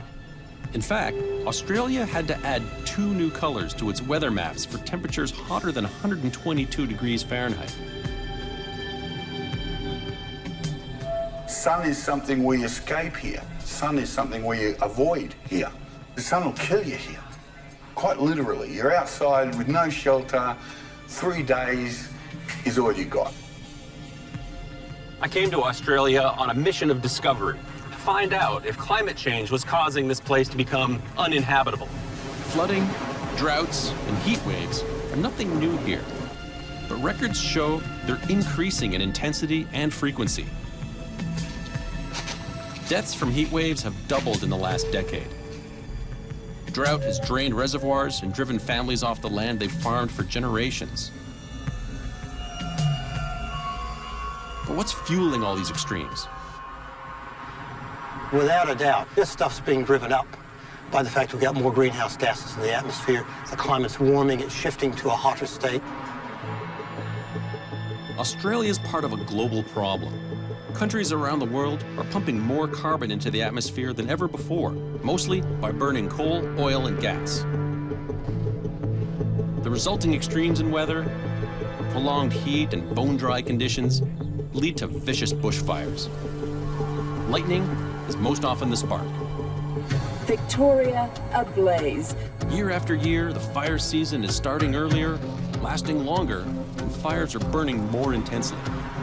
These things aren't just fires creeping along, these are firestorms. These are roiling, burning masses of gas that can just jump across grassy areas and start burning.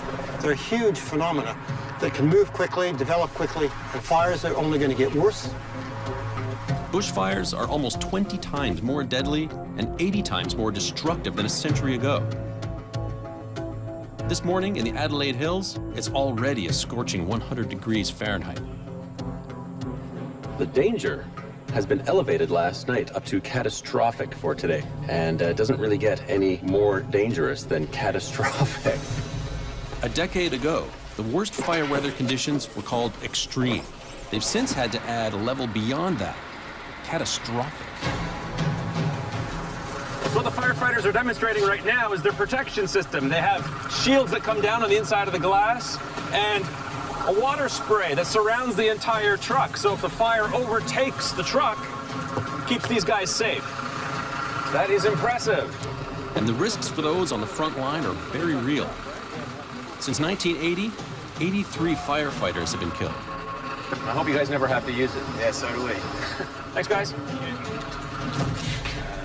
On a catastrophic fire day, access to burn areas is highly restricted. Oh, I reckon that's pretty good.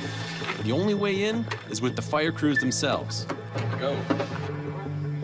Ian Tanner, a veteran with the Country Fire Service, is going to show me what they're up against. We've got conservation park on both sides, so it's mostly vegetation. Fuel. Fuel, that's exactly right, fuel. What the locals call vegetation, you call fuel. We're traveling along a ridge through the Mount Lofty ranges. On both sides are steep hills and valleys covered in dense bush. You get a real sense now of what we're up against, and fire typically goes up. It's the one thing that can go uphill faster than downhill. All those houses up on that ridge line are almost undefendable on a day like today. So people are evacuating their houses on the speculation that maybe a fire might form. That's correct. So how many people are we talking about here? We could be talking about 100,000 people or more. That's a major evacuation. Obviously not everyone does it. And clearly. There's a house down there that's probably relatively safe. They would probably choose to stay home. The Moorcrofts are incredibly well armed in their fight to protect their home from fire.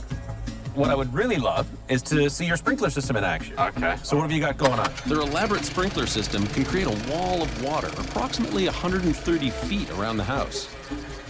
We've lived here for 20 years and we haven't actually had a fire that's come within, well, a few hundred meters of the house. The water comes from a 5,000-gallon tank that's dedicated solely to firefighting. And so you got your personal bushfire kit? Radio. This is the channel that gives all the fire warnings. A headlamp. And this is all in the name of home protection. That's right. Just never know when it could happen, so you always need to be prepared. So if you live in the bush in Australia, the very bare minimum that you need to protect your property is this type of equipment. So we've got a report that just came in of a grass fire not too far away. And there's some other units that are being deployed. Okay. For the moment, it's probably in grassland. Oh, yeah, I think both, yeah. Firefighters and volunteers arrive at the scene very quickly. Where's the access? There's a low-intensity fire in a predominantly grassy area. It's roughly 40 acres in size. Here comes the crane. It's crucial firefighters act quickly. They know from experience they only have 15 minutes to get this fire out because on a catastrophic fire day, conditions can change in a second. If you have a look at the leaves in the trees, you can see that the leaves are still there, so the fire hasn't got up into the trees. Right. So it's come through here fairly quickly. It's not really big high flames. Here's an area where you can see the fire is just in this very low-lying fuel. So just the grass and the leaf litter. Incoming!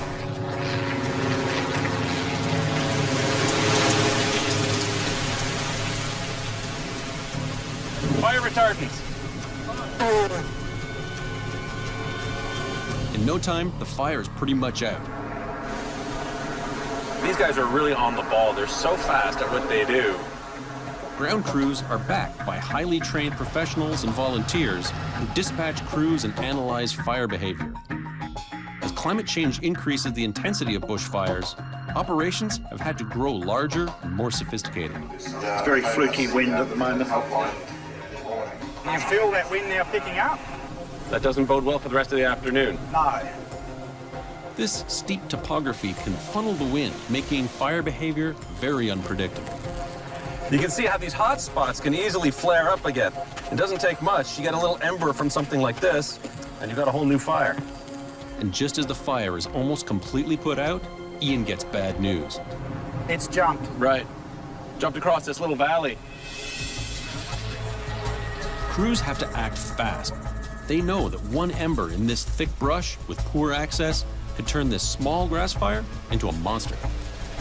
And the fire is just right ahead of us. Wow! As climate change raises temperatures across Australia, it's fueling unprecedented bushfires. Okay, fire behind us. What started as a small grass fire that was nearly put out has jumped into the thicker brush and is growing very quickly. It's coming up through the grass here. Water bomber overhead. You can see it's getting very, very close. And it's going to jump because this is no fire break. It's going to go. We're getting called back. Yeah, we're going. It's spotted over the creek. Now, if it does that again and again, it gets very hard. Australian bushfires are notorious for jumping huge distances. This is largely because of the eucalyptus trees. Firefighters call them gasoline trees because fire moves incredibly fast up the trunk, along the string of bark to the canopy of the tree. Up there, broad leaves that are filled with combustible eucalyptus oil don't just burn, they explode, shooting flaming bark and leaves in all directions. Add a good wind, and fire can be thrown as far as 20 miles away.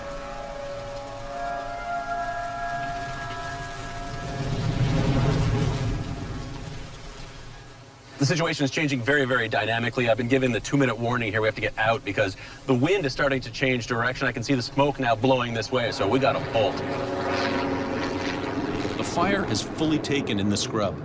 Heavier fuels mean the fire burns more intensely and is much harder to put out. Air bombers attack the head of the fire, but it rekindles in minutes. The fire's moving fast and is headed straight for the town of Kersbrook, where residents are scrambling to evacuate. Just on one of the access roads here, and the fire is just coming up over the ridge and crossing the road, just right ahead of us. And it's just making its way up on these branches. We've got a safe escape route down this way. We've got to really keep a close eye on the fire behavior. This tree here is already up. The wind is predominantly blowing in this direction, so the fire is going to spread this way. Here it comes. Wow!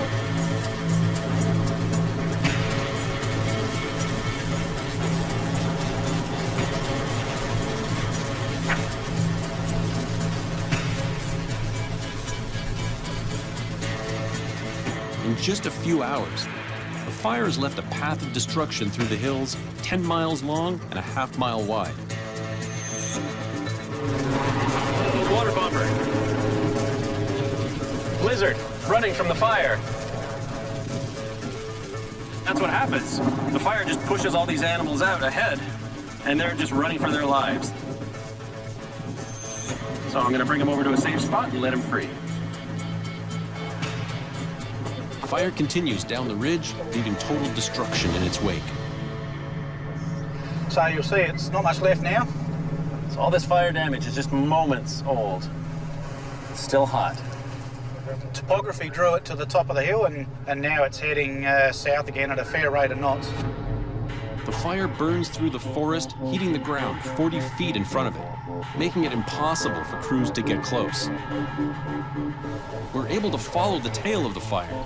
That is, until shifting winds change everything. Wow. Until now, this fire was spreading with a narrow front. An extreme 90-degree wind shift has now turned the flank fire into a head fire, going from a half-mile wide front to a 10-mile wide front in the blink of an eye. Is there any chance we're going to be able to stop it getting through there? No way, mate. That could get seriously big. Oh, she's going to get seriously big, mate. Support is called in from fire services in the neighboring states. But will they have the resources to stop the fire before it sweeps into the populated hillside towns?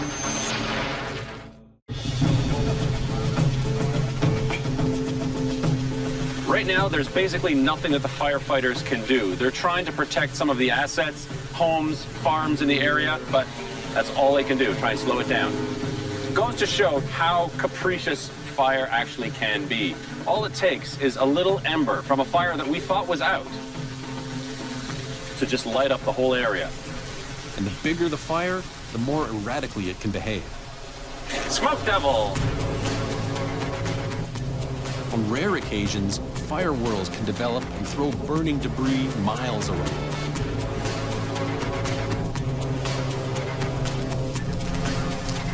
Whoa! This bunch of trees is basically exploding right here. The oil in the eucalyptus is picking up all that heat, and there was just this big surge. Oh. The wind is really picking up.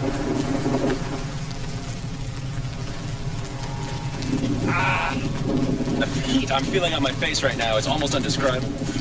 Yeah, I gotta back away from that.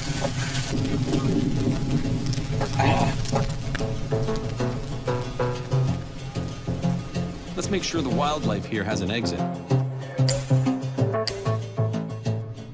The fire spreads erratically and is fanned in some places by 65-mile-an-hour winds. It's burning in what is Australia's third hottest year ever recorded. The hottest was just 2 years earlier. Looks like there's possibly another fire out here. See the smoke on the horizon? As night falls, firefighters do everything they can to contain this out-of-control bushfire. Crews will start to get on top of it tonight. Tomorrow could be a whole nother interesting story with some more bad weather forecast. Time will tell. Time will tell. Fire crews work all through the night. But the mark of a heat wave is that nighttime temperatures aren't much lower than in the daytime. On day 2, the fire is declared a major emergency. So far, it's burned through 27,000 acres. It's hit 4 towns, and 13 firefighters have been injured, and they have to deal with more catastrophic firewood.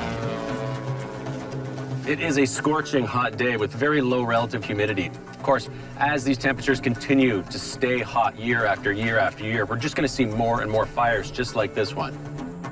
We know this because we can see that all of Australia's weather is changing.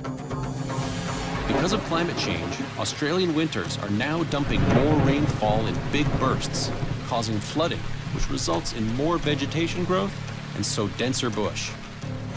But in the summer, the heat is on. More hot, dry days lead to drought, and all that dense bush turns into kindling. All you need is a spark to start a raging wildfire.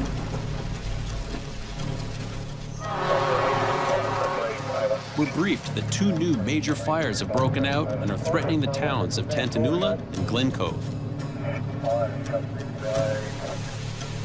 How's the house in here? Oh, I'll ask him to go in and check.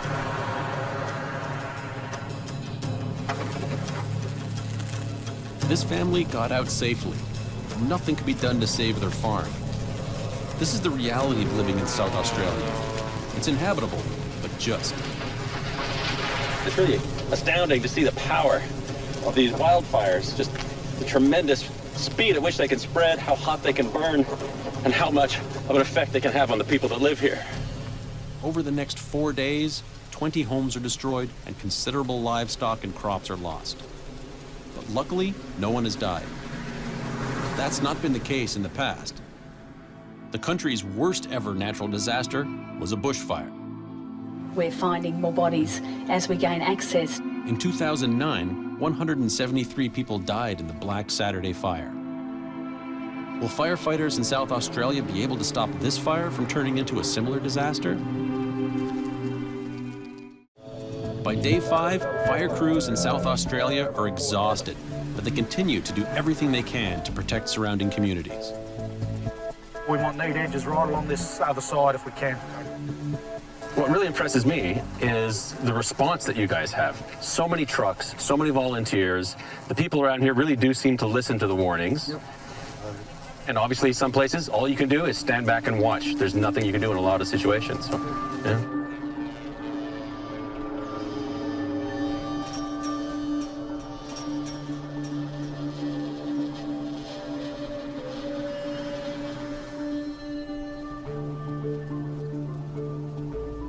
These firefighters are on the front lines dealing with some of the worst effects of climate change in Australia. Ultimately, it takes them 6 days to bring this bushfire under control. It burned through almost 32,000 acres. 27 homes were destroyed and 134 people, mainly firefighters, were injured. The total cost was nearly $40 million. This fire is one more dramatic reminder that the effects of climate change are upon us. It's a lesson that's hitting home from one end of Australia to the other. Australians are being forced to find unique remedies to their superheated climate. And they've come up with some creative solutions to the problem. In the heart of the Australian outback, the town of Coober Pedy has already found a drastic way to deal with the searing heat. Well, come on down and I'll give you an idea of how we live. You're 10 metres underground here.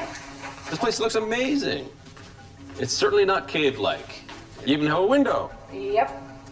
And that's just a borehole to the surface. Cool in the summer, warmer in the winter. Yep.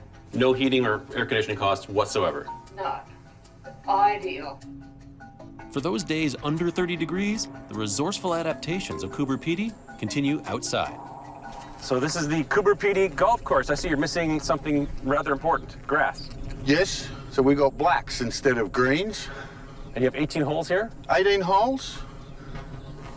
This is the worst golf course I've ever seen. Yep, and it's probably the worst in the world.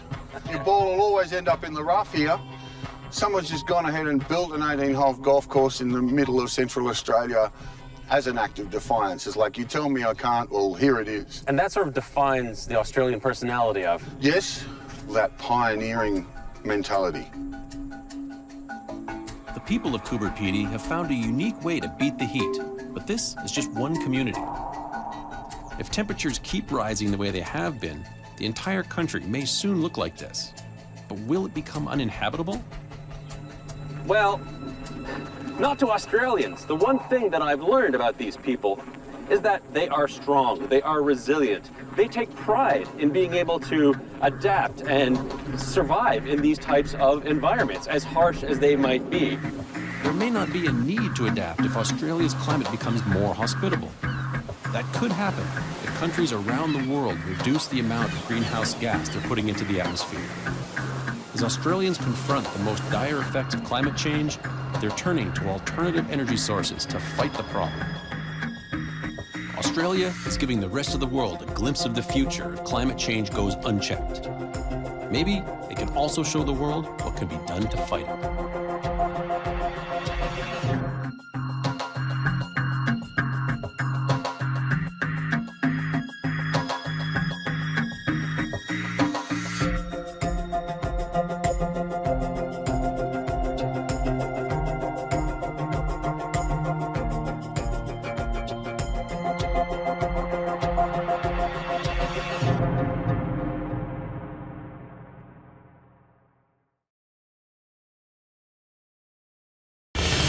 I'm in Siberia, the coldest inhabited place on Earth.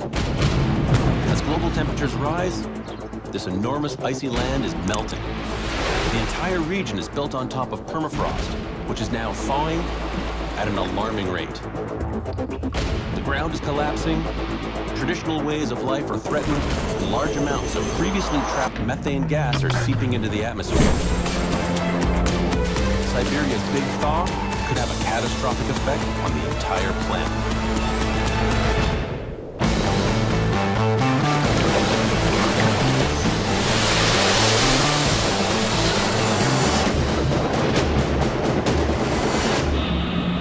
This is red-eye flight number 303, heading to the city of Yakutsk in Siberia. We're on our way to one of the most northerly cities in Russia. Just 280 miles from the Arctic Circle, 6 time zones from Moscow. I'm joined by Aliona Pimenova, who'll be my translator and guide as I travel to some of the coldest places on Earth. It's my first time in Siberia. It's an enormous region that covers 77% of Russia.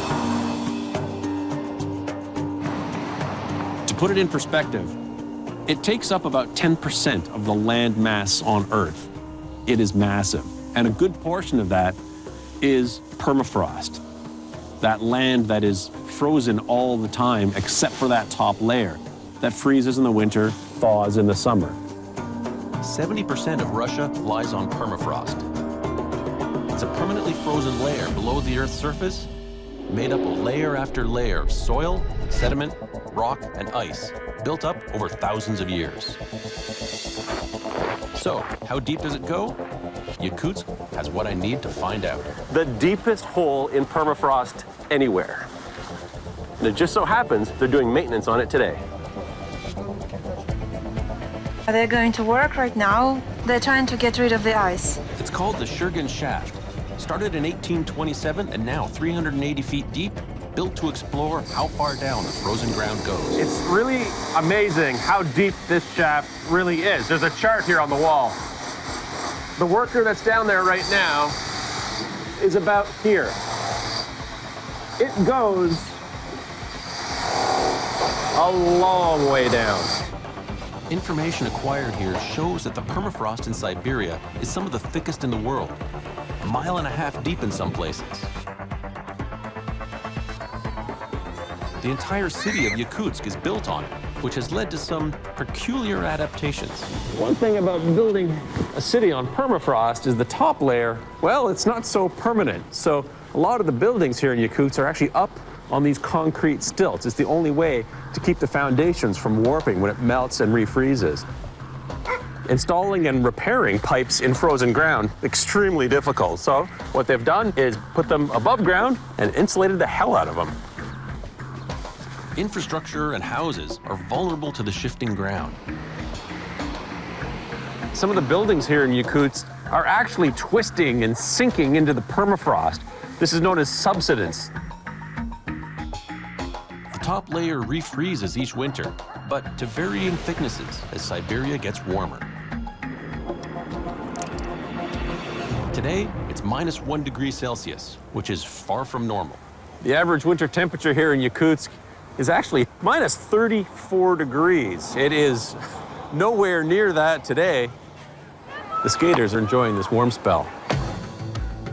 Siberia is one of the fastest warming places on the planet, and that has potentially serious consequences for the permafrost below. What most people don't realize is that trapped under the permafrost here is a ticking time bomb for climate change. I've come to the underground laboratory here at the Permafrost Institute to learn more. The coolest part of the Permafrost Institute, literally and figuratively, is the tunnel they've built underneath the building, 12 meters down. Here they can actually study the permafrost in situ. Leading expert Dr. Alexander Fedorov has observed some big changes. Вот это большая проблема. This is the main problem that they are studying, the permafrost melting. Right. Изменение температуры мерзлых пород идут. Глубина протаивания увеличивается, и криогенные процессы сильно активизируются. melting permafrost is releasing huge amounts of methane gas, causing global concern. Researchers have found lakes literally bubbling with methane. Permafrost acts like a lid, locking carbon gases like methane in the ground. All that gas was formed from long-buried organic matter, dead animals, and plant life that have been on ice for thousands of years. Now, increased heat is penetrating deeper into the permafrost, thawing it, and releasing these dangerous greenhouse gases into the atmosphere. This could have a bigger impact on global warming than the burning of fossil fuels. Усиление вот этого глобального потепления, она может произойти очень быстро. Our carbon emissions cause the permafrost to melt, releasing methane gas, which causes the climate to warm, which causes the permafrost to melt even more. Runaway greenhouse effect that could put us in the position where it becomes irreversible. Every year, Dr. Fedorov and his team drill deep into the ground to analyze changes in the permafrost. How far down do you drill? 5 meters, 6 meters. That's some tough stuff. Dr. Fedorov probes the permafrost in many locations. And what he's seeing in northern Yakutia is alarming. We have surface subsidence more than 2 meters. Surface subsidence of 2 meters. Subside. As the icy permafrost melts, the ground sinks. The formation of thaw ponds and lakes is rapidly increasing all over northeastern Siberia. You're seeing dramatic changes. Yes, yes. Scientists predict that the area of permafrost in the northern hemisphere will decline by 20 to 35% by the middle of this century, releasing a monumental amount of greenhouse gas. But as the ground melts, it's also unearthing some fascinating finds. It looks like roadkill from last week, but it's 12,000 years old. While the melting permafrost is a major concern, there is one positive side effect. The thawing has led to some incredible discoveries. It's not just methane gas that's released by the melting permafrost. Sometimes things like woolly mammoths are found here, and Yakutia is the place in the world to find these frozen prehistoric creatures. There's a researcher here who's going to show me exactly what that's all about. The Mammoth Museum houses the most diverse collection of ancient animals in the world, some of which were recently exposed in the thawing ground. Do you think that as our climate gets warmer, it'll be easier to find more of these mammoths? Да, возможно, есть какая-то связь. Да? Сейчас вот у нас на севере Якутии образовалась огромная дыра в земле, котловина, где вот нашли вот этого бизончика, который там лежит, и тушу лошади. Today, Professor Grigoriev is taking me behind the scenes to show me some of his most impressive discoveries. Most important place in museum. Yes. Wow. Mammoth tusks. Yes. Very good preserved. Tusks of Malalechovsky mammoth. With blood, with muscles. And one of the first domesticated dog on What the is road. the first domesticated dog? Geological age, 12,500. 12,500 years old. The pressure of layer upon layer of built-up ice flattened this dog. It looks like roadkill from last week, but it's 12,000 years old. You can see the teeth and the hair, everything here. It's amazing. You can find similar find only in Yakutia. Without a question, this is the strangest walk-in freezer that I've ever been in. The discovery of prehistoric animals demonstrates that the land is thawing, but how much of it is melting is so far unknown. So I've met with the scientists, but what I want to do next is meet with the people who live off the land. I want to see how the melting permafrost is affecting them. I'm hitting the road and heading far north to some of the most isolated communities in Russia.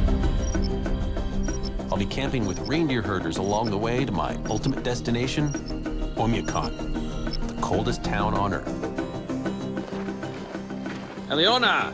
Oh. Eliona and our driver Artum will be making the journey with me. It's going to take 4 days of driving in treacherous conditions. First, we need to get across the Lena River, which for now is frozen solid. At least that's what I like to believe. Today is about an 8 to 10 hour drive getting from Yakutsk up to Kandiga, and that's where we're going to be spending the night. And back onto solid ground. We're now on the Kolyma Highway, otherwise known as the Road of Bones. It looks like any other road, but very few roads have the history that this one does. It was built during the Stalinist era by the prisoners of the infamous Gulag labor camps. The skeletons of the forced laborers who died during its construction were just buried into the road itself. The road is notoriously treacherous. It was laid on permafrost, so it's twisted and uneven. In places, it's very narrow and covered in a layer of thick snow. A common practice during the coldest part of the year is to never travel alone. If you break down and you've got no help, bad things happen very quickly when it's minus 50. It doesn't take long before we spot trouble up ahead.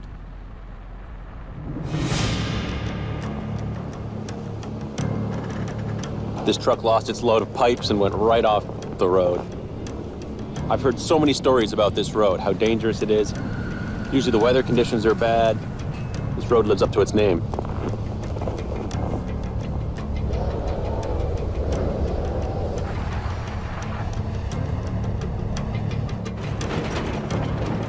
An hour and a half later, there's another accident.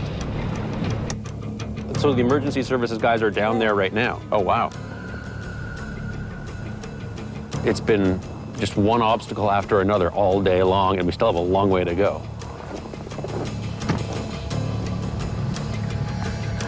We press on, but getting to Omyakon is not going to be easy. After sneaking in a few hours of sleep in Kandiga, we're back on the road early the next day. So the plan today is to go a little further north up to one of the Gulag areas. Heaven forbid, if you were a criminal or a political prisoner, this is where you would have been sent. It's quite a bit further north. It's going to take quite a few hours to get up there on a really bad road. And the camp is away from the roads. It's not going to be easy to find.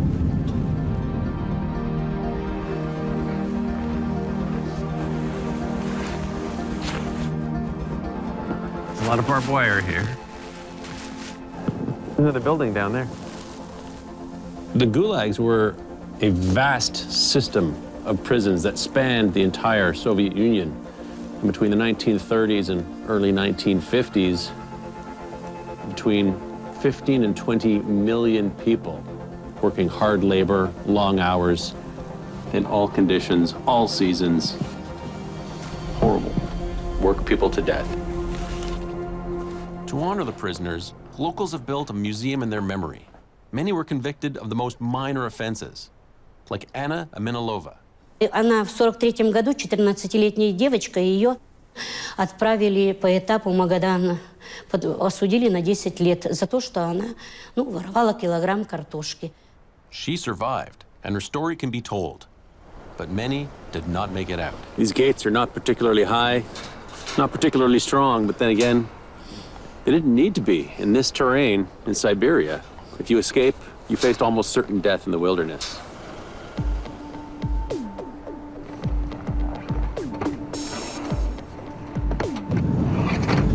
We're back on the Road of Bones, and our plan is to reach the reindeer herders of Uchige first thing tomorrow. It's slow going, and we're down to one lane when we hit another roadblock. This is actually a pretty serious situation right now. We have several vehicles stuck on this road, and no one can move in either direction. Not good. Thankfully, it's not minus 50.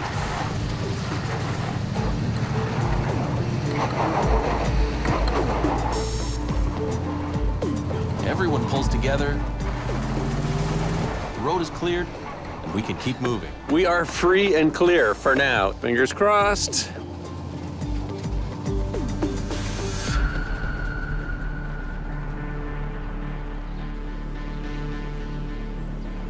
Time to switch up the mode of transportation.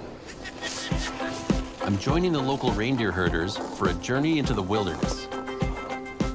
Their 1,400-year-old way of life is being threatened by the changing climate, and I want to understand more.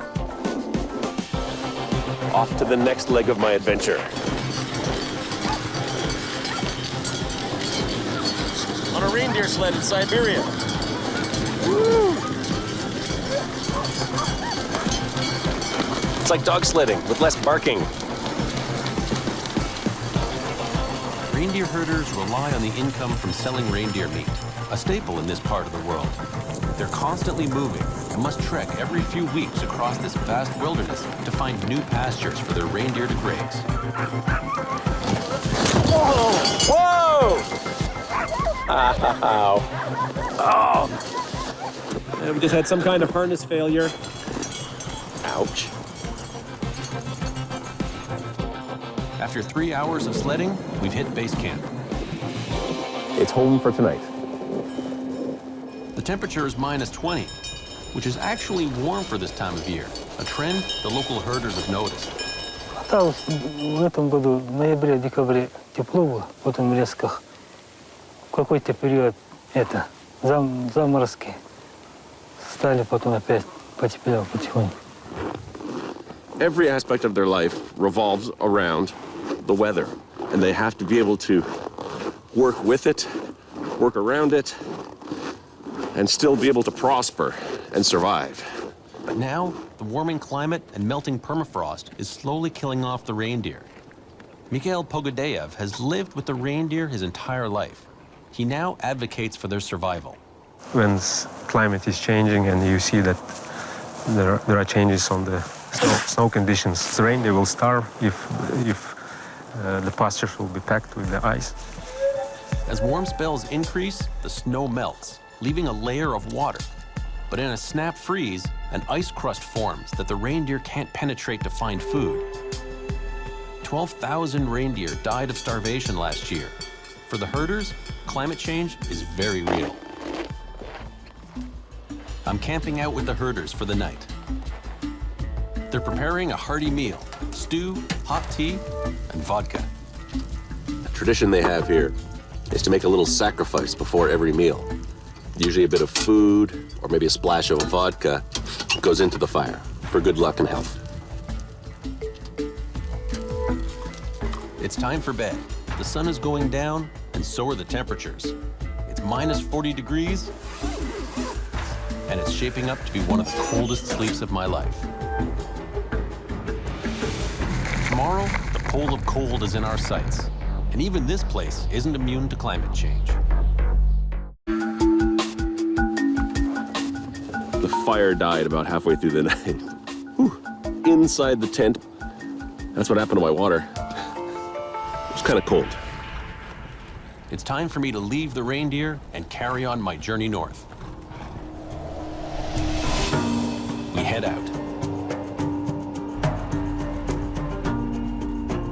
We make sure to load up at the last gas station before Oymyakon. After a day's driving, we make it to our final destination, the coldest town on Earth. It's a bumpy arrival. I guess this is the kind of roads you get when you build your town on permafrost. The road just twists and buckles. In the 1920s and 30s, it was a seasonal stop for reindeer herders. Now, it's a permanent settlement of just 500 people.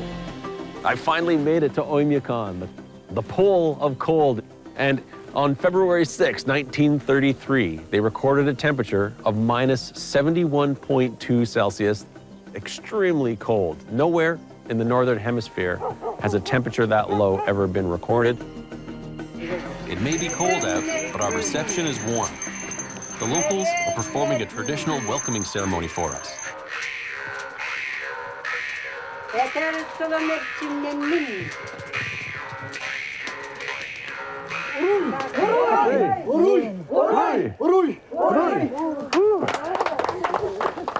So what is it about this place in particular that makes it so cold? The main reason is that Oymyakon sits in a valley. The cold air is trapped by these mountains, and it just sits there and pools. Beautiful blue sky, but bone-chillingly cold. But not as cold as expected. Today it's minus 31. Aliona and I are at the local weather station where we meet meteorologist Mika Bakarova. They've been recording temperatures for the last 50 years here and have observed some big changes. Вторая декада марта официальная, на 4 градуса температура была выше средних многолетних норм. Local fishermen have noticed the shift as well. А раньше здесь лед такая толстая была, да? Сейчас уже такая становится, такая потоньше. Arctic temperatures are expected to increase between 1.5 to 2.5 degrees by 2040, meaning the permafrost will continue to thaw at a dangerous rate. We're afraid that we're going to reach a tipping point where our carbon emissions cause the permafrost to melt, releasing methane gas, which causes the climate to warm, which causes the permafrost to melt even more. And you can see where this is headed. There's no doubt the temperature here is warming, but if global greenhouse emissions can be reduced, it may not be too late to halt this rise and keep the permafrost frozen.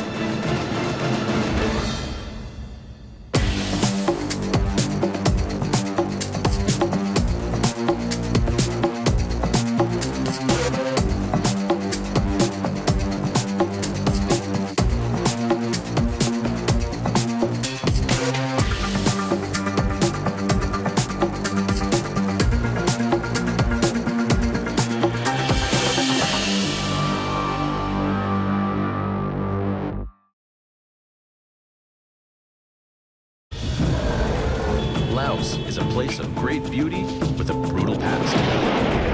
The people here have fought for survival and used their land for protection. The vast caves provided shelter from a bombing campaign which decimated the country. But now there's a new enemy: rapid deforestation. More and more farmers are clearing the land, and big industry is destroying forests at an alarming rate. As climate change continues, this degradation has a global impact. Laos is at the tipping point of change, but can this developing country balance the needs of the people with the needs of the planet?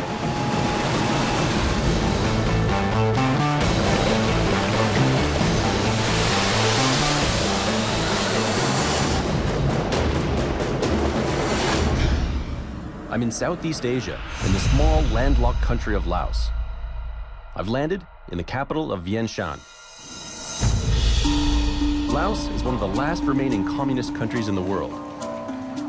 Here, the pace of life is slower. The people are poor, but rich in tradition and history. Every morning, the local monks walk down the street to the temple, and people give them food, and that's their sustenance for the day. Its geography is breathtaking. Limestone formations, called karsts, are surrounded by lush forest and a land rich in resources like timber and minerals. But increasingly, this small country is under big pressure. Its climate is changing. The dry seasons are getting longer, and its disappearing forest is causing global concern. I'm on a journey to find the source of these problems. I'm starting in central Laos, in the Shanghai province, to learn about an old and controversial farming practice. The smell of smoke is thick in the air. It looks like it's foggy, but it's actually smoke up in the mountains. The ground is on fire as farmers burn their land, clearing it to plant new crops.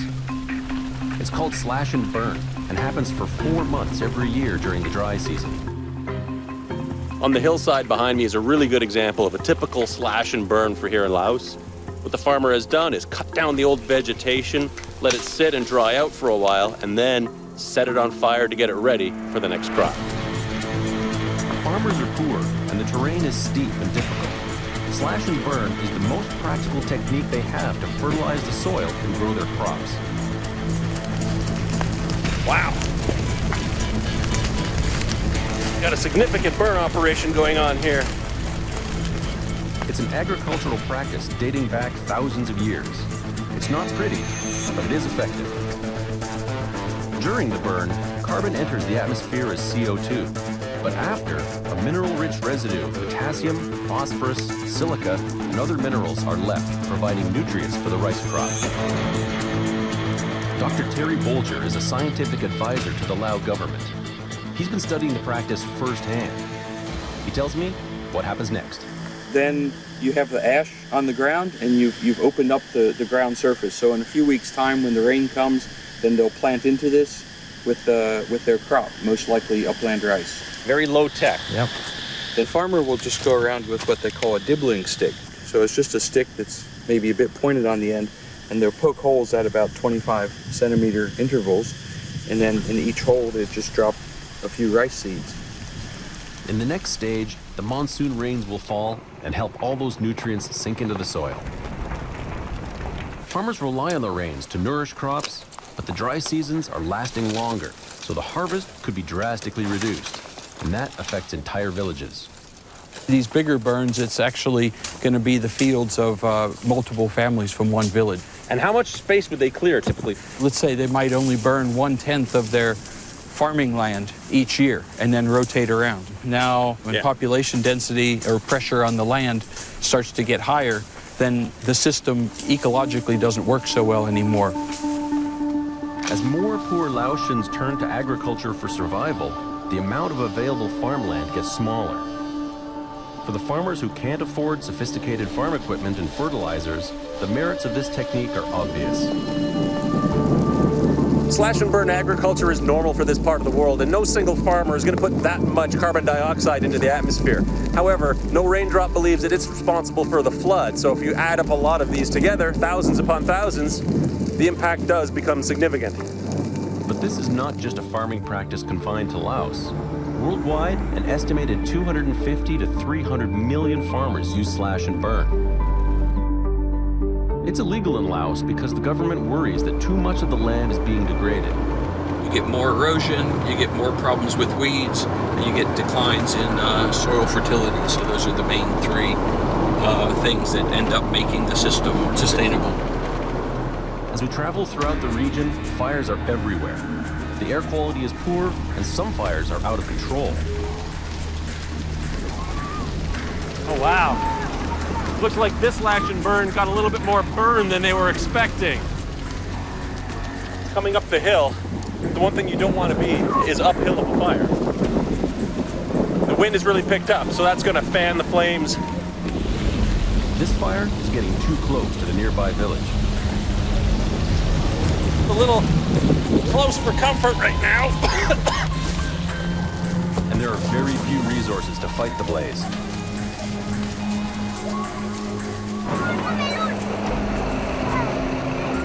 Right now, all these little kids are scrambling down the hill with this fire hose because they're fast and they can get through the bush really, really quickly and get that hose to the fire. That sound. The winds shift, and eventually the fire burns out. The fires set by farmers can destroy swaths of forest, but are by no means the biggest threat to the land here. You know, now there's other projects like mining projects or hydropower projects or large plantation tree projects that are all competing for the traditional lands that were used by the local villagers for slash and burn. All of these factors have contributed to the forest cover in Laos declining from 70% to 41% of the land in 40 years. One of the worst culprits is logging, much of it illegal. The demand for wood in neighboring Vietnam and China has contributed to a logging boom. Many old forests have also been cleared for large and profitable rubber tree plantations. The government has now restricted how much land gets cleared, but observers say the rules are not strict enough and are being ignored. It's a problem all over Southeast Asia, which has the fastest rate of forest decline in the world. As trees are cut down, 1.6 billion tons of carbon dioxide a year get released into the atmosphere due to deforestation. Forest carbon is released when trees burn or when they decay after dying. But trees are also necessary for our planet's survival. Through photosynthesis, trees absorb harmful carbon dioxide from the atmosphere. They then use sunlight to turn the CO2 into oxygen, which is put back into the air, helping animals and plants breathe. And now, the devastating effects of deforestation are having a massive impact on the wildlife of Laos. Not long ago, the forests of Laos were home to large populations of both wild and domesticated elephants. But today, they're on the brink of extinction. Wide-scale logging in Southeast Asia is a serious threat to the global ecosystem. I've come to an elephant conservation center in a remote part of northern Laos to see the impact deforestation has had on the elephant population. It's early morning. The elephants have been left out in the forest overnight so they can rest up and graze. And now, the mahouts are going to go and find them and bring them back to the conservation center. Once, Laos was called the land of 1,000,000 elephants. But a dramatic loss of almost 85% of their traditional habitat means that the population in Laos has declined from 2,000 or 3,000 in the late 80s to around 800.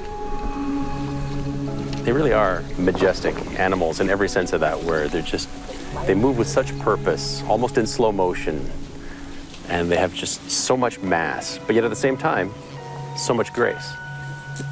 Elephants are paying a steep price for illegal logging in this country. Dr. Annabelle Perez is a biologist here, and she helps rehabilitate elephants. Half of the population, or more than half of the population, is still working logging in Laos. Most of the elephants here have been rescued from the logging industry. Their riders, called mahouts, rely on the income to survive. They work the elephants to the point of exhaustion and injury. Some are even drugged so that they'll work faster. These conditions have resulted in the elephants not breeding. Their numbers have plummeted. For years and years, we treat them like they are slaves, you know? So, and I think now is the point to change this. It's time now to admire them again and respect them. The center is encouraging mahouts to give up logging and use their elephants differently. They're part of an eco-tourism retraining program where they're learning new ways of handling the elephants. Not all the mahouts are bad mahouts, you know? Right. They understand why it's better to give food instead to hit them. Touch, voice signals, and food prompts are used while working with the elephants. They want to preserve the tradition of mahouts, but put it to good use in a modernizing world. Okay. There we go. Here we go. Okay, now you say side. Side. All right. Side. Okay. Side. And then shake your leg now. Use your voice. Trying to remember all the commands. Side. Quiet. Quiet. The center also runs a full veterinary practice and a special nursery for newborn elephants. It's pretty amazing watching Mama and the baby. So cute. Set in 250 acres, it's a safe haven away from logging, where the babies and mothers can thrive.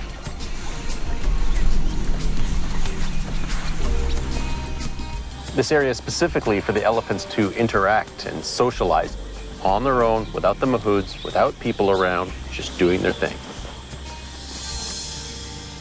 Do you think the future is bright for the elephants of Laos? It depends. They can, now is the point, like, or we can make the difference and go here, or we can keep destroying the forest and go down. Elephants are not the only ones who've struggled for survival. Not long ago, Laotians themselves had to reshape the environment to save their lives. Laos's relationship with its environment has always been one of adaptation. Working with nature to survive in difficult circumstances is nothing new for Laotians. It's impossible to come to Laos and not talk about UXO, which stands for Unexploded Ordnance. Bombs. Lots of bombs. Just 40 years ago, millions of bombs were raining down on Laos during the U.S. secret war here. You can see remnants of them everywhere. During the Vietnam War period, the Americans dropped more bombs per capita here in Laos than any other country has been bombed in the world. To survive, the villagers and opposition communists sought refuge in the vast caves in the hills. Terry and I are going into the Viensai caves. That is one serious door. This cave was a hospital. Look at a stack of hospital beds. Yeah. Incubator. It was built in the late 1960s at the height of the bombing. This part of this cave was mainly used as an operating room for treating people and a maternity ward. What an interesting place to have a baby. Yikes. Being bombed in a cave. There were more than 400 caves in this area. Elaborate warrens of tunnels connected eating and sleeping quarters, schools, workplaces, military barracks, and government offices. Up to 20,000 people were living in these caves. They could hide in here for years. It just goes on and on, doesn't it? They knew that they were in for the long haul. They've reinforced the ceilings, expanded some of the passageways.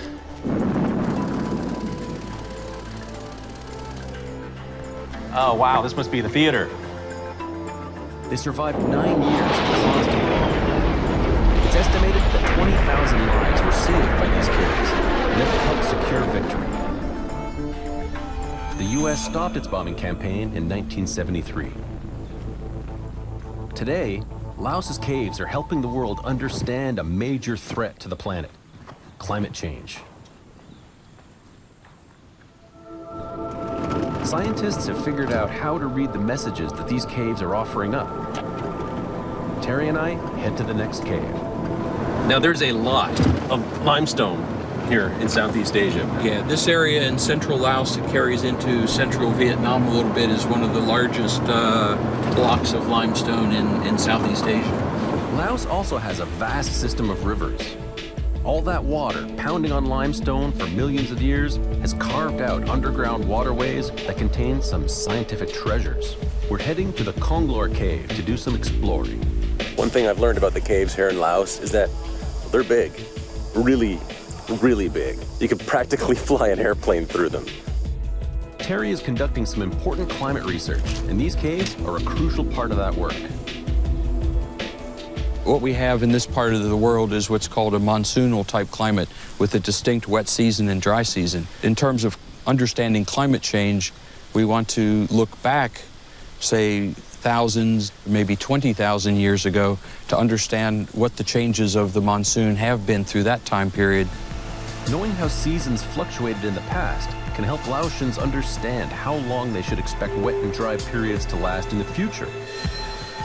Terry and other scientists do this climate research by looking at cave mineral samples found deep inside. We're traveling through the mountain via an underground river that's 4 miles long. So what's the name of this river? Hinbun, Limestone River. That's appropriate, considering we're under millions of tons of it right now. It's pitch black in here. Our flashlights have to work hard in this massive space. Basically going upstream right now. We're looking for stalagmites of just the right age to help with Terry's research. Millions of years worth of water dripping from above during wet periods and then evaporating when it's dry have left behind telltale marks on these structures that are a virtual record of Laos's climate through the ages. Real shallow spot. And there's a waterfall here. We hit rapids. These caves are dangerous and unpredictable. This scientific expedition is becoming a white-knuckle adventure. We're navigating some unexpected rapids deep inside the belly of a mountain. But it isn't long before we're through. Little elbow grease gets you through anything. We continue through the darkness. We're looking for the best stalagmite for Terry's research. Let's go have a look. We need to find a stalagmite that Terry can tag and monitor over the next few months. He wants to find an active one and then see how much water drips on it in the upcoming wet season. Well, it's beautiful on this side, Terry. All right, get an estimate of how tall this column of formations is. So let's see, to that flowstone over there. In the future, the chosen meters. stalagmite will be removed and put under the microscope for deeper analysis. Scientists can read its cross-section like a history book. Get a distance to the wall. Stalagmites are particularly useful for climate research because they contain several different climate records, such as oxygen and carbon isotopes. Okay. Looks like there might be some standalone stalagmites over this way. Watch your step. Look at this big mama. Too big for what we want today. What about Junior here? A little more manageable size? I think this would work for us. You know, probably we're looking at somewhere in the tens of thousands of years here. So what I'd like to do is put a piece of flagging tape at the point where the drips would hit. And then we can capture some of the new calcite formation on the top of the piece of flagging tape. So if we come back in, say, 3 or 6 months' time, that'll help us to decide whether this is the one that we want to take to do the detailed work on back in the laboratory. So we have this great opportunity to try and see what the climate has been like in terms of dry and wet for tens, if not hundreds of thousands of years in the past. That's right. Very cool. With our sample found and tagged, it's time to navigate our way out. The work done here will help our global understanding of how climate has been changing over time. Southeast Asia is currently going through unpredictable dry and wet seasons. Information about how those cycles behaved in the past will make the changing of the seasons much more predictable. The limestone karsts and caves of Laos have remained relatively untouched for centuries. For that reason, scientists are only now discovering that on top of these towering limestone formations are pristine ecosystems, little gems of biodiversity. But now, the karsts and the unspoiled world they support are under grave threat. There's a spot where there's a scar on the side of the limestone, and that's where the local cement company has come here and is actually excavating and mining that limestone to use in their cement production. So at some point, this will end up being completely gone. Limestone is the key ingredient in cement. What a lot of people don't realize is that the production of cement is so widespread. It's the #2 resource used in the world just behind water, and it's actually a tremendous source of greenhouse gases. It takes, I've heard, between 7 and 8 tons of carbon dioxide gets pumped into the atmosphere for every ton of cement that is constructed. Right now, there are 12 cement factories in Laos, but the country wants to increase production to meet the demands of change. In order to modernize, Laos plans to improve infrastructure, such as roads, dams, and housing. Depending on how those plans are carried out, those changes can either be devastating to the environment or have virtually no impact at all. The government will need to take a more active role in the protection and management of its farmland and forests, and resolve to harvest natural resources in a sustainable manner. If they do that, they stand a good chance of being one of the few nations to find a way of modernizing while reducing poverty and fighting climate change at the same time. Laos is well positioned to hit that very rare environmental home run.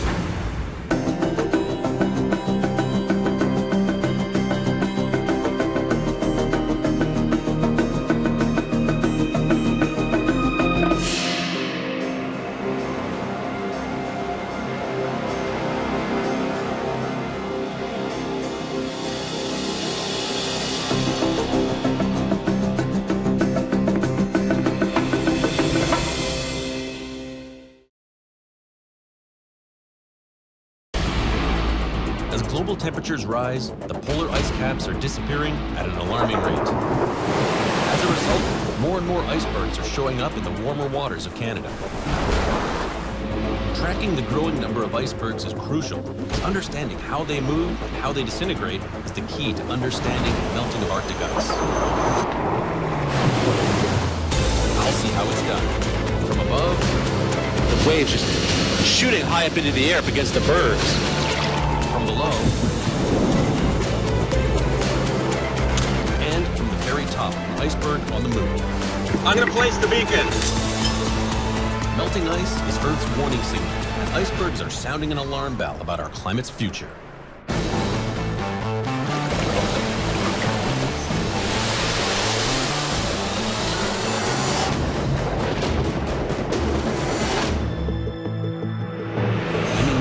Canada on the Atlantic coast, the iceberg capital of the world.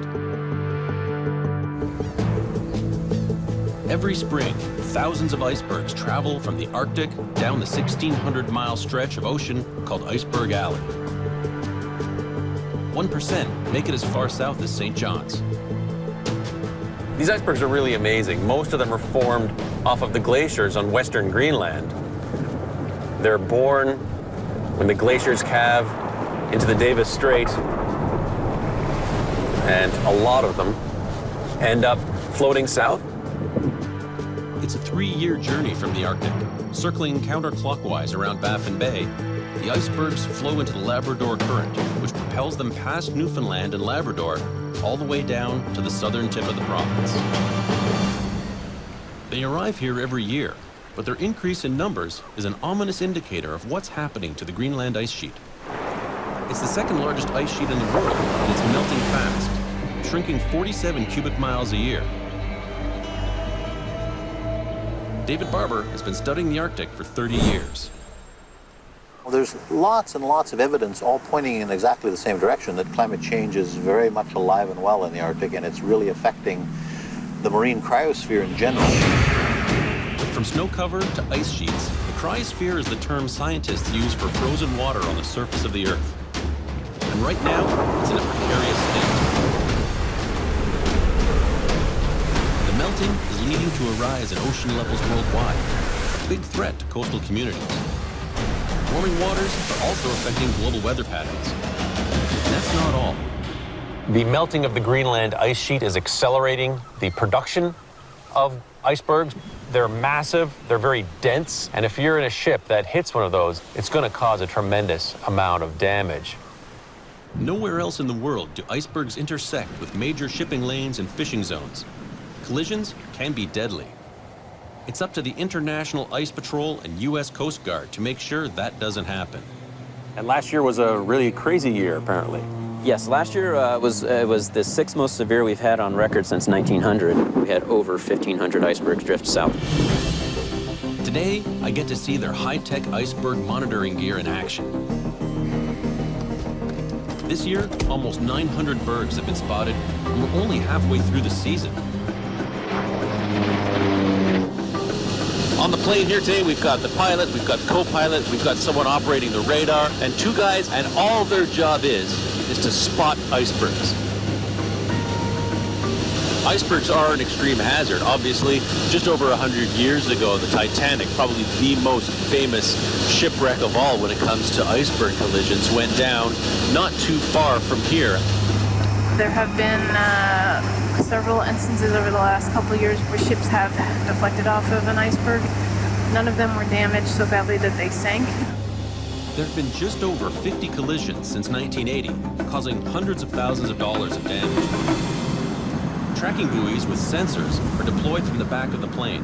They're designed to read the currents, which help determine where the icebergs are going and how fast. I see them crashing and the waves just shooting high up into the air up against the bergs. From up here, looking down, it's really hard to tell just how big these icebergs are. Icebergs can vary in size, from that of a small car to ones the size of Manhattan. The Ice Patrol is collecting some of the most detailed information for this area. It's entered into a database and shared internationally with climate scientists studying what happens to icebergs in warmer water. Of course, the Arctic and Antarctic regions are the places on the planet that are most affected by climate change right now. Global temperatures there in the polar regions are about double what they have been. And as temperatures rise, the speed of the glacier will actually increase. And of course, the faster that glacier is moving, the more of that ice is going to end up in the water each year. Melting Arctic ice disintegrates spectacularly into icebergs. The Petermann Glacier in northern Greenland caught the world's attention in 2010 when satellite images captured a 100-square-mile ice island breaking off. Just 2 years later, another one, 50 square miles, also fell away. Scientists are trying to get an idea of what will happen in the future. Brad DeYoung is a professor of oceanography at Memorial University. What you're always looking for are the big changes, but to determine those, sometimes you have to separate out the kind of the year-to-year variability. The variability one might expect to see decade to decade, but the other is the larger scale kind of climate story. In order to understand the rate of change, oceanographers are now studying icebergs in more detail, because the way icebergs break up down here mimics the disintegration of the ice shelves in the Arctic. What we want to do is to make measurements on different kinds of bergs in different situations, and also we look at a particular iceberg and ask what's happening to it. And so make repeated measurements of the same iceberg, see how its shape changes, over time, how it's melting. Melting ice shelves are very bad news. Ice shelves are dense floating sheets of ice at the end of a glacier, sometimes up to 3,000 feet thick. They're vital because they act as a huge doorstop, pushing against the glaciers, slowing their flow into the ocean. Without ice shelves, the glaciers would melt more rapidly into the sea, causing a rise in global sea levels. Today, I'm in Conception Bay at the southeast corner of Newfoundland. I'm taking a closer look at icebergs that have made the 1,600-mile journey from Greenland. I want to see how they travel through these waters. If we've got changes in the environment, such as warmer waters, different currents, different wind patterns, it's going to affect how these icebergs travel through Iceberg Alley.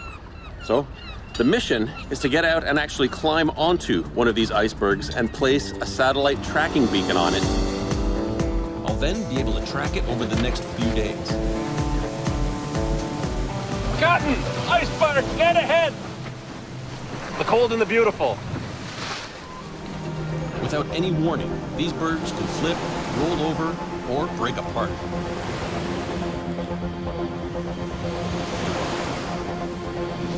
Oh! This will be a climb unlike any I've tried before. Holy crap! I want to get up on the berg and place a beacon on it to track its movement and melt rate. Oh! But it's not going to be easy. Holy crap. What do you think of that, George? Still want to climb a berg? Not that one. That's scary. What was once this towering berg is now this pile of thousands of pieces. Get this effervescent sound, all these bubbles, air bubbles coming up out of the ice that's degassing. Wow. With zero warning. Really drives home how dangerous these things can be when you're up close to them. A bit shaken, we move to one that looks promising to climb. That is a beautiful, beautiful iceberg. We'll do a circumnavigation. If this iceberg were to roll that way, this piece of ice would come up underneath us. Okay, Rick. Hey. I'm going to place the tracking beacon as high as possible, because I want to see how long this berg stays intact and how far it goes. Okay. Information like this helps scientists understand the breakup of icebergs. The ice it's a little softer than I was expecting because it's all melting. All right, continuing up. There's water spray coming up, pressurized up over here. Bird feathers up here. Oh, the angle on this is perfect. It's nice and gentle. What a view. I want to go a little bit further over.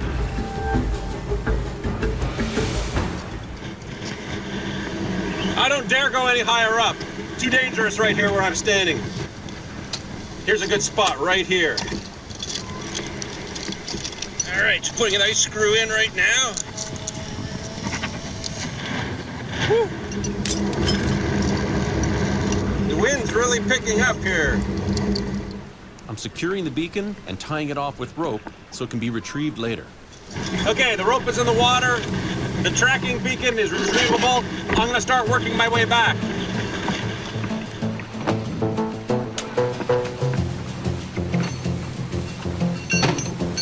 Perfect. This thing has traveled probably several years down from the Greenland glacier. Now, let's see where it goes from here. Tracking icebergs is one way to study climate change, but I want to explore other methods that'll take me into dangerous waters. Icebergs offer valuable clues about the melting Arctic ice that spawned them. And it's not just the increase in their numbers that's concerning scientists. It's a coupled system. You can't really look at one part of the thing without looking at all the other parts that are interconnected, because they all operate with each other in a very sophisticated harmony. Scientists are noticing that sea ice, the frozen seawater, is also melting fast and raising the temperature of the water around it. When you think about the sea ice, we're thinking right now we're going to have a seasonally ice-free Arctic. That stuff that's left at the end of the summer will actually shrink and disappear, you know, somewhere between 2030 and 2050. Disappear completely? Disappear completely in summer. That's scary. The sea ice keeps the oceans cool because when the surface is covered in ice, it's white, so the energy from the sun is reflected back into space, keeping the Arctic cold. But when the ice melts, the heat from the sun is absorbed into the sea, causing it to warm. And when water heats up, it expands, raising sea levels. But that's not the only problem. Melting sea ice and glaciers also change the ocean's currents. In the oceans, we have what's called the thermohaline circulation, the movement of warm water from the equator northward. All that sea and glacier ice melting and mixing together is disrupting those currents. The amount of fresh water that are coming from these things is going to change the circulation patterns of the ocean, because the fresh water is very buoyant, and so it tends to come to the surface and the salt water underneath it, which then affects the currents. Scientists predict that 210,000 square miles of polar ice a decade will melt into the ocean. Changing currents will affect world weather patterns, causing more ferocious storms and extreme snowfalls. The next morning, I head back to Conception Bay. My mission today is to explore the underwater part of these bergs. The base of an iceberg is rarely ever seen, but how it deteriorates in warming water helps scientists understand future melt rates in the Arctic. We hear the phrase tip of the iceberg all the time, meaning that there's a lot more hidden underneath. 90% of an iceberg is underwater. For the largest bergs, that can be as big as a 5-story building. If all goes well today, I'm going to get to show you what it's like below the surface. A tricky dive, lots of variables, very cold water. So this should be really interesting.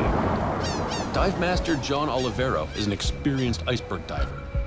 There is going to be a little bit of cracking and popping. If you're concerned of any of the noises, just start swimming away. If you see anything coming down at you, away and down. Away and down. Yeah, it's only dangerous if something goes wrong. Yeah. Here we go. There's a couple of icebergs out in the bay right now, so we're going to try and find the best one to go diving on, get in the water, and actually see these things from underneath. It can be hard for scientists to study these giant moving blocks of ice as they're so unpredictable. We need to find one that looks stable enough to dive near. George, I like this one because if it breaks, gravity is going to take it that way. So you guys got lots of chance to swim away. With the berg chosen, we get suited up. What?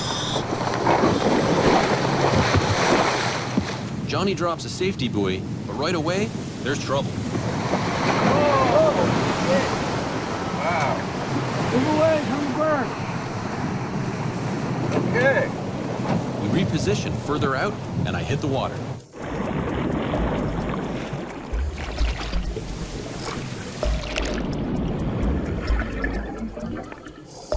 This berg is massive, at least 100 feet deep. It's an incredible sight. The scars of erosion can be seen everywhere, including these cracks and pockmarks all over. Wind, waves, and warm sea temperatures melt away the icebergs, slowly breaking them up. In examining the rate of decline, scientists are also looking at whether or not ocean water changes the way the iceberg melts. The deep icebergs, if they're melting at the bottom, then there's a plume of fresh water that's coming up. And so we want to look at whether the interaction of that with the ocean water changes the way the iceberg itself melts. So is the iceberg kind of influencing its own environment in a way that changes how the melting takes place? If scientists can understand these processes, they can make more accurate predictions for the future of the ice cap. It's a real challenge diving in these conditions. Something's gone wrong, and there's much more at stake now than just our research. I'm diving under an iceberg, getting images of its erosion. But I'm having some serious trouble. Get him out! Get him out! Look at him! I'm very close to being seasick. Yeah. I have to call the dive off. The conditions were really difficult down there. Despite all the struggles I was having underwater, it was still a sight to behold. Seeing this massive berg underwater. He who fights and runs away lives to fight another day. So I still got a lot of fight in me, but not so much more today. After a night of rest, I join a crew on a ship looking for icebergs. But it's not for science. These 10,000-year-old ice blocks happen to contain some of the purest fresh water in the world. And the demand for it is growing. It is very early in the morning, up at 3:30, meeting up with the iceberg cowboy, Ed Keene. What we're going to do, he's going to push her around, then you guys just whack it out and he'll go around him, right? Just take our time. We're not in no big hurry. We are, but we got to take our time. He's an iceberg wrangler who sells iceberg water. The water is very pure because it's ancient, tens of thousands of years old, and there's a market for it. The crew heads out to capture a bird. We lasso it. We take a rope in the speedboat around and tie it off, and then we use a winch to pull us tight to the iceberg. Nobody owns the icebergs, so it's legal to catch them and break them up before they would naturally melt. But it's a dangerous job. Yeah, you got to treat them with respect. Some big icebergs with pinnacles and overhangs on them, and it's just too dangerous. A big barge like this is really difficult to maneuver, so they use the small boat to give it a bit of a nudge to get it perfectly positioned to get the machinery in there to get the ice. We needed to get the barge away from this shelf that's underwater. If this iceberg flips right now, it'll take the barge, the motorboat, and all of us along with it. These guys have learned that lesson the hard way. Last year we had one roll on us. It was pretty bad. Iceberg ice has been compressed for thousands of years, so it's incredibly dense. Ed positions the cranes so the excavator can take the first bites.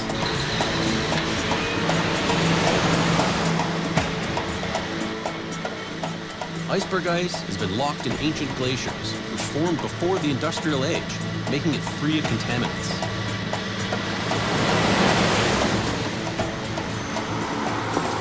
So right now he's dropping the ice directly into those front tanks. And then they use the grinder if they want to send it to the tanks at the back, but then shift the weight. We force water, iceberg water from the tank in, and it flows down into the other tanks.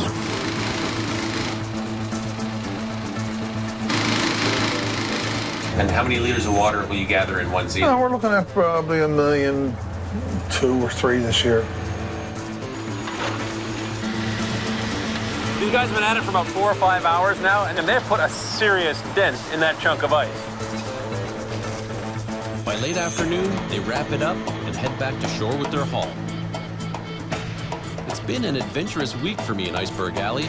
Before I head home, there's one more place I need to go. I'm going to check on the status of that iceberg I was tracking. So it's been about 3 days since I put the transmitter on the iceberg up here at Bay de Verde, and an interesting thing has happened. We've had strong winds from the north, which, as you might expect, has pushed that iceberg to the south about halfway into Conception Bay. And last night, it stopped transmitting. The iceberg has probably broken up, and the transmitter is sitting at the bottom of the bay. It traveled almost 15 miles in 3 days. It really does go to show how much these things move around out here. As icebergs continue to flow into these waters off Newfoundland, they're a mixed blessing. They offer scientists a chance to further understand the process of Arctic melting, but they're also an unmistakable warning about the dramatic decline of our ice sheets. Continuing the detailed research and sharing it worldwide will enhance our ability to combat climate change. Keeping the planet cool by just 1 to 2 degrees would help preserve this frozen world. It's going to cost us a lot more not to do something about this problem than it is for us to do something about this problem, so let's keep our habitat so that it works for us as a species. Scientists have spoken. Now it's time for governments and individuals to take action.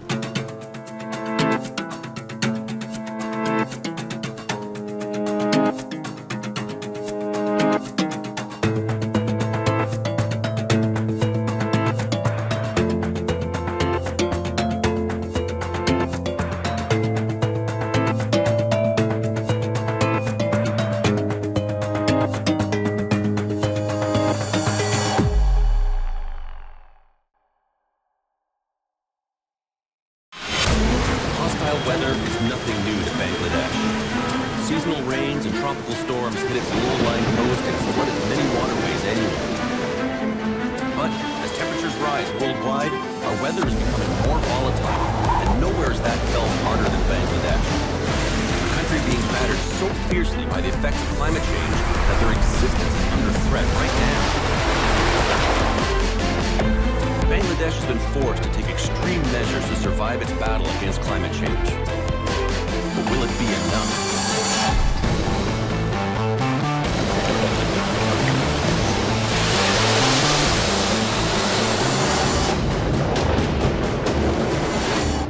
I've traveled halfway around the world, this time to Bangladesh.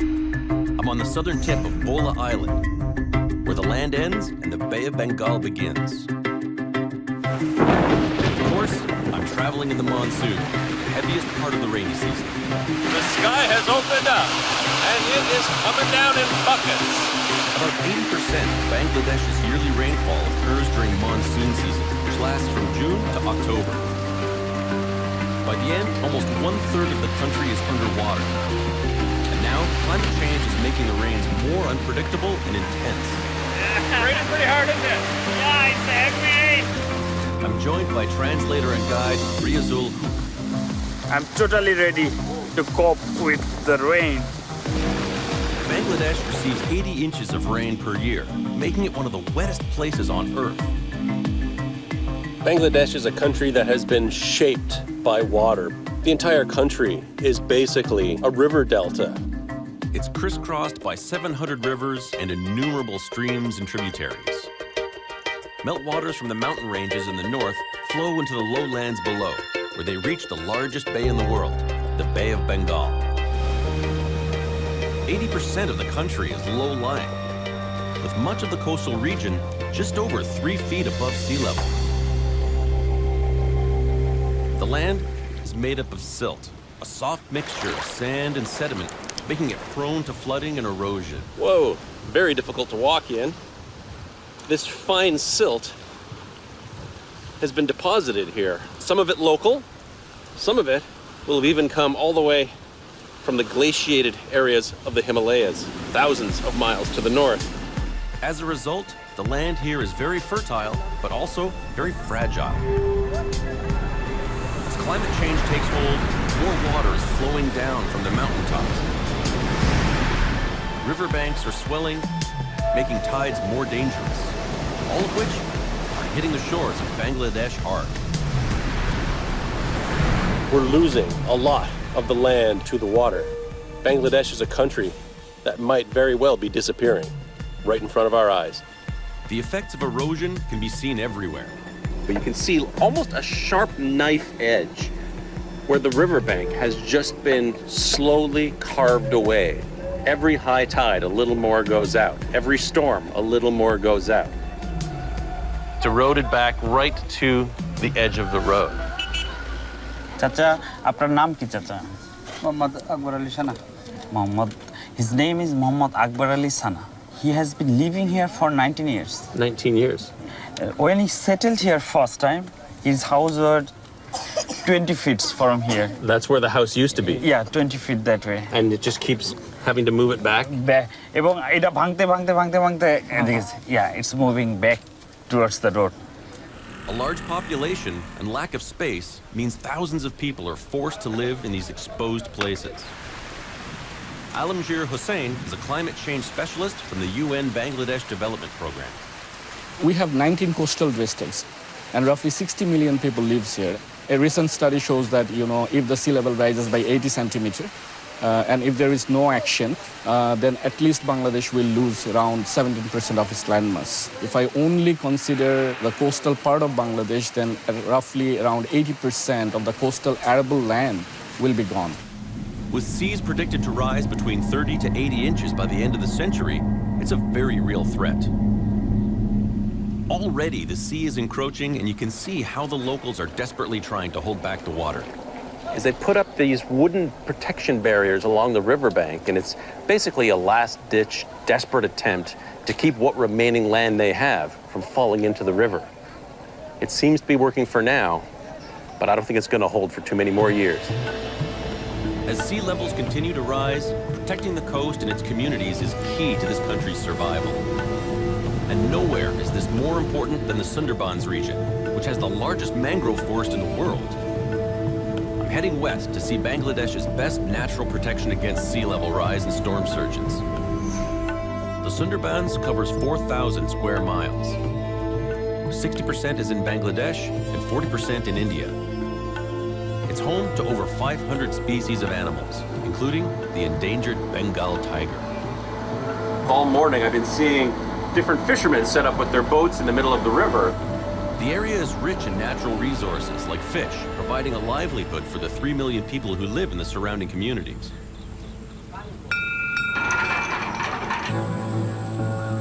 We head deep into the jungle. We've taken the boat out early, 5:30 this morning, gone upstream a bit, and now we're just letting the current take us downstream very quietly. There's this strange glowing orb in the sky that I haven't seen in many, many days. The sun has actually decided to make an appearance. This vast forest provides an important natural protection to the coast of Bangladesh. Mangrove trees can grow in salt water and low oxygen soil. Their dense root system helps stabilize the coastline and reduces erosion and damage from waves and storms. But now, increased erosion throughout the region is causing unsustainable amounts of sediment and silt to enter the waterways that flow through the forest. And the protective mangrove trees are suffocating. Dr. Khan tells me why. These creeks are like blood vessels. And the problem is because of the continuous siltation, these creeks are silted out. And once the creeks are silted, all the mangrove roots are blocked. And these are the breathing organs for mangrove plants. Roots are blocked, they cannot breathe, so they die. 200 years ago, the Sundarbans measured about 6,400 square miles. Now, it's down to a third of its original size. Of course, this loss of habitat is having a big impact on the animals that live here. The tiger population has drastically shrunk by 40% in only 10 years. So there are actually a lot fewer tigers than was originally thought. That's not a very big population, between 100 and 200 individuals. No, it's not a big population. If the tiger is gone, there will be too many deer, and they will graze all the seedlings. That's why there will be no regeneration. That will be a catastrophic event. That will be from the apex to the bottom. Saving the mangrove forest and the creatures that live in it is essential because, without it, a huge chunk of the Bangladesh coast will be rapidly swallowed by the sea. Hundreds of animal species won't survive, and millions of people will be displaced. But erosion and rising sea levels are not the only climate-related issue threatening Bangladesh. The monster cyclones that blow through every year bring a whole other level of destruction. Bangladesh is a country battered by fierce weather that sweeps in across the Bay of Bengal. Cyclone season lasts from August to November, bringing massive storms. But now, as climate change takes hold, they're getting more fierce and unpredictable. Cyclones are what we would call hurricanes. The people that live here are about as vulnerable to these massive cyclones as anyone in the world. It's hard to imagine a population of people more exposed to the elements. Cyclones are a product of heat and moisture. They form in the warm Indian Ocean just before and after monsoon season. As climate change warms the sea, cyclones and tropical storms get worse. The damage from past storms can be seen everywhere as I travel to meet those affected by the extreme weather here. And the spot I'm visiting today is Charfaison Orphanage. 70 boys make this place their home. Shirajul Islam is the director of the orphanage. What were the circumstances that caused the orphanage to be formed in the first place? Orphanage is established after cyclone 1970. More than 300,000 people died in this area. The 1970 Ebola cyclone was the deadliest tropical storm in history, with a storm surge of up to 30 feet. And since then, globally, the number of cyclones has tripled. Here in Bangladesh, hundreds of people are killed each year by storms. Most of the students have lost their father in the Bay of Bengal. So most of their fathers were fishermen? Yeah, fishermen. The country has been hit by 10 cyclones in 16 years. The last one was in 2007, when Cyclone Sadir tore through the south, devastating communities. It also coincided with some of the worst monsoon flooding the country had seen. What would you do with the orphans, with the boys, if a cyclone was coming 2 days from now? We have one building. Our boys can take shelter in there. There are cyclone shelters all over the country now, and they've drastically reduced deaths from storms. In spite of the hardship they've faced, the future for these kids is optimistic. Our boys are doing good results, so they are doing hard work. And our boys are loving the orphanage. They can play. So they have a good place to stay, they make friends, they get educated to better themselves, that they can now get good jobs. Every year, the seasons bring tremendous change to the landscape here. And as we move forward, those changes are going to become more and more drastic as climate change continues to creep on and have its effect here in Bangladesh. One place where these changes are incredibly apparent is the village of Kukrimukri, where a project is underway to save homes and livelihoods from the damage caused by climate change. Here, storm surges regularly wash away houses, flood farmlands, and render crops useless because of saltwater intrusion. When salinity intrudes, the agricultural production of Bangladesh significantly will impact. One other major challenge associated with salinity intrusion is right now with availability of fresh water and fresh water for drinking. Bangladesh is called a land of rivers. Water is everywhere, but right now in Bangladesh, still around 20 million people in the coastal belt is suffering from crisis of drinking water. Alamgir takes me around the village to see what they're doing about it. So is this the embankment here? Yeah, this is the embankment here. It's around 14 kilometers long. The sea is on that side. In order to protect themselves, a thick embankment made from mud has been built all around the community with the help of the UN. So I could follow this embankment now all the way around the perimeter of the island for 14 All these kilometers. 14 kilometers you can, yes. Impressive. Just 2 years back, nothing was here. It provides a wall of protection from saltwater intrusion and storm surges 10 feet high. Ponds have been dug to collect the rainwater during the monsoon. Yeah. So this acts as a freshwater reserve. This water can be, purified through, there are very simple techniques. This land normally would not have been very useful, but now there are fish in the pond and there's vegetable gardens all the way ringing around. There are 10 similar projects across the south. But for many along the coast, the flooding can't be stopped and they're forced to flee. Thousands of displaced Bangladeshis head to Dhaka every year, and the mass influx is creating an entirely new crisis. Dhaka, the crowded capital of Bangladesh, where according to the NGO Coastal Watch, every hour another 11 Bangladeshis arrive after losing their homes to rising seas. It's a global problem. Experts predict that by 2050, 250 million people worldwide will be forced to move due to the effects of climate change. 10% will be in Bangladesh. There are some studies going on really to find out climate-induced migration. They can't really afford to have a sustainable livelihood, so they're moving out. The population of Dhaka is exploding. There are 14 million people crowded into 180 square miles, making it one of the most densely populated cities in the world. The city's infrastructure can't keep up. We hail a rickshaw to go and see how the people hardest hit by climate change live. With so many people in Dhaka, jobs are scarce, and many earn just $2 a day pulling rickshaws. For the low-income people, they can pull the rickshaw and they can make some money. Many of them live in the poor neighborhoods, like the one I'm being taken to. This part of Dhaka is known as the Bola slum, and it's named after the island of Bola, where most of these people who live here have relocated from. It was originally built for people left homeless by the devastating 1970 cyclone. But now, it also houses people who have simply lost their land from the encroaching sea. This place is totally a labyrinth. It's the definition of hardship. There's only one electricity supply and very little clean running water. This is what life is like for 3 million people living in Dhaka. It's kind of heartbreaking to see because so many families live in just such terrible, poor conditions here. A lot of these people don't have a lot of choice but to come to places like this.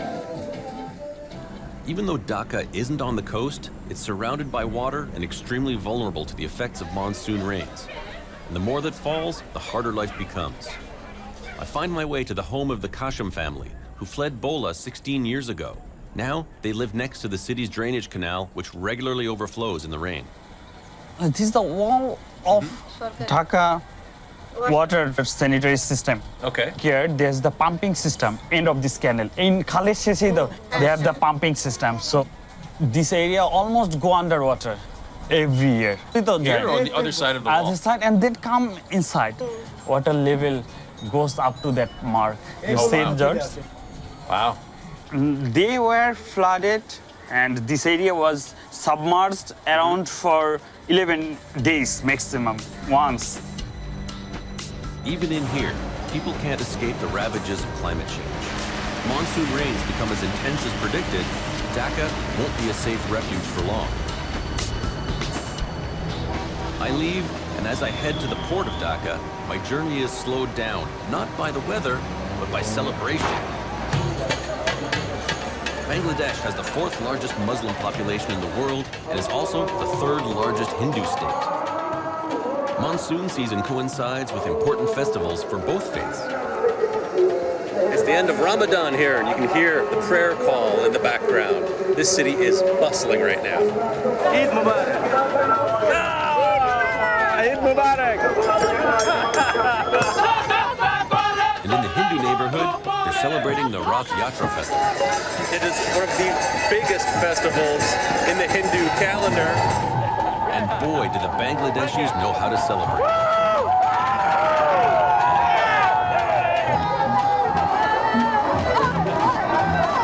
These thousands of people, we've all come together, and we're pulling the chariot through the streets. The festival is an ode to Jagannath, or Juggernaut, which means unstoppable force. Not unlike the monsoon. It looks like the Juggernaut, the unstoppable force, is about to meet the other unstoppable force, the monsoon. But the revelers don't let that stop them.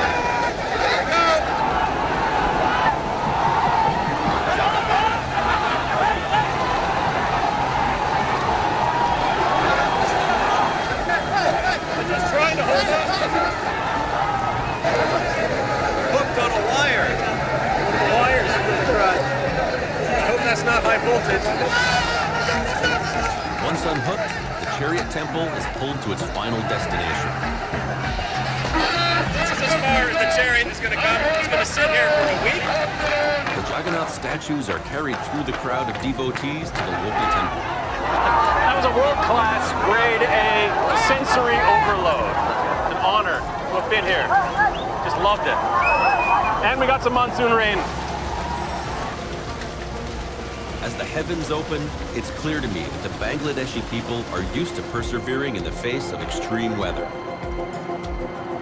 With that in mind, I head north. Resilience and adaptability are two terms that I would definitely use to describe the people that live here. I'm discovering as the flooding here gets worse, Bangladeshis are finding increasingly more innovative ways of adapting. I've traveled to the north, to Pabna, to visit an inspirational education program. So what do you do if you live in a remote, rural part of the country that floods regularly? You've got kids, you need to send them to school. Well, you improvise and innovate. Here, they've come up with the idea of floating schools. In 1998, the first floating school was founded to help the children who were missing out on vital education as schools were frequently flooded. I meet the program's manager, Suprakash Paul. শুধুই স্বনির্ভর সংস্থা চিন্তা করলো যদি স্কুলটাই ছাত্রদের বাড়ির দোরগোড়ায় পৌঁছাতে পারে। They started with one boat, but now have a fleet of 39. There are 22 school boats, 10 library boats, and 7 adult education centers.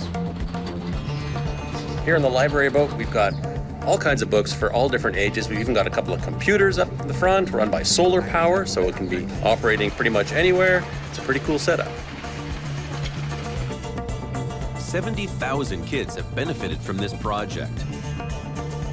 But it's not just classrooms that are floating. Many farms have also been erected above the water. We've got a garden with vegetables. We've got ducks that they keep here for, of course, their eggs and for meat.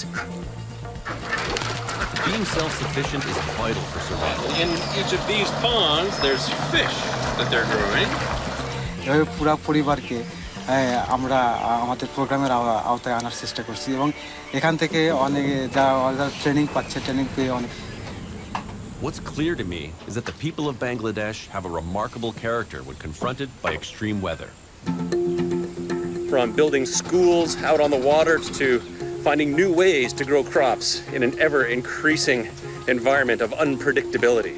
As our climate continues to change and the weather becomes more severe, Bangladesh is a country to watch. It's facing the most extreme repercussions of climate change, from severe flooding and erosion to mass displacement. Things we could see across the globe if immediate action is not taken to combat climate change.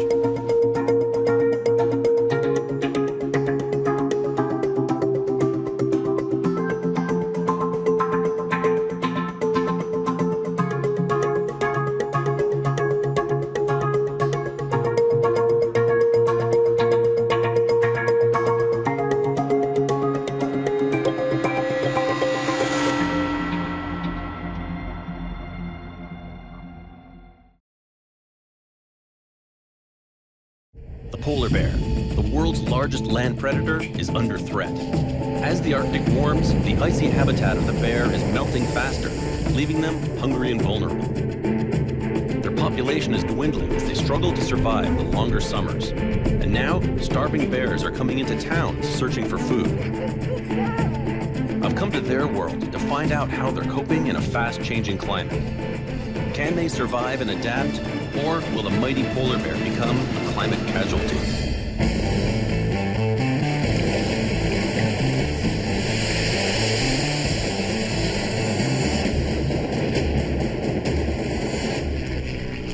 I'm heading to Canada's far north, to the timberline, where trees give way to Arctic tundra, and the view of the northern lights is at its most spectacular. I'm landing in Churchill, Manitoba, the polar bear capital of the world. It's summertime here, and Arctic fox and snow geese can be seen in the rugged wilderness that's all around. Right off the coast, hundreds of beluga whales are gathering to feed and give birth to their young.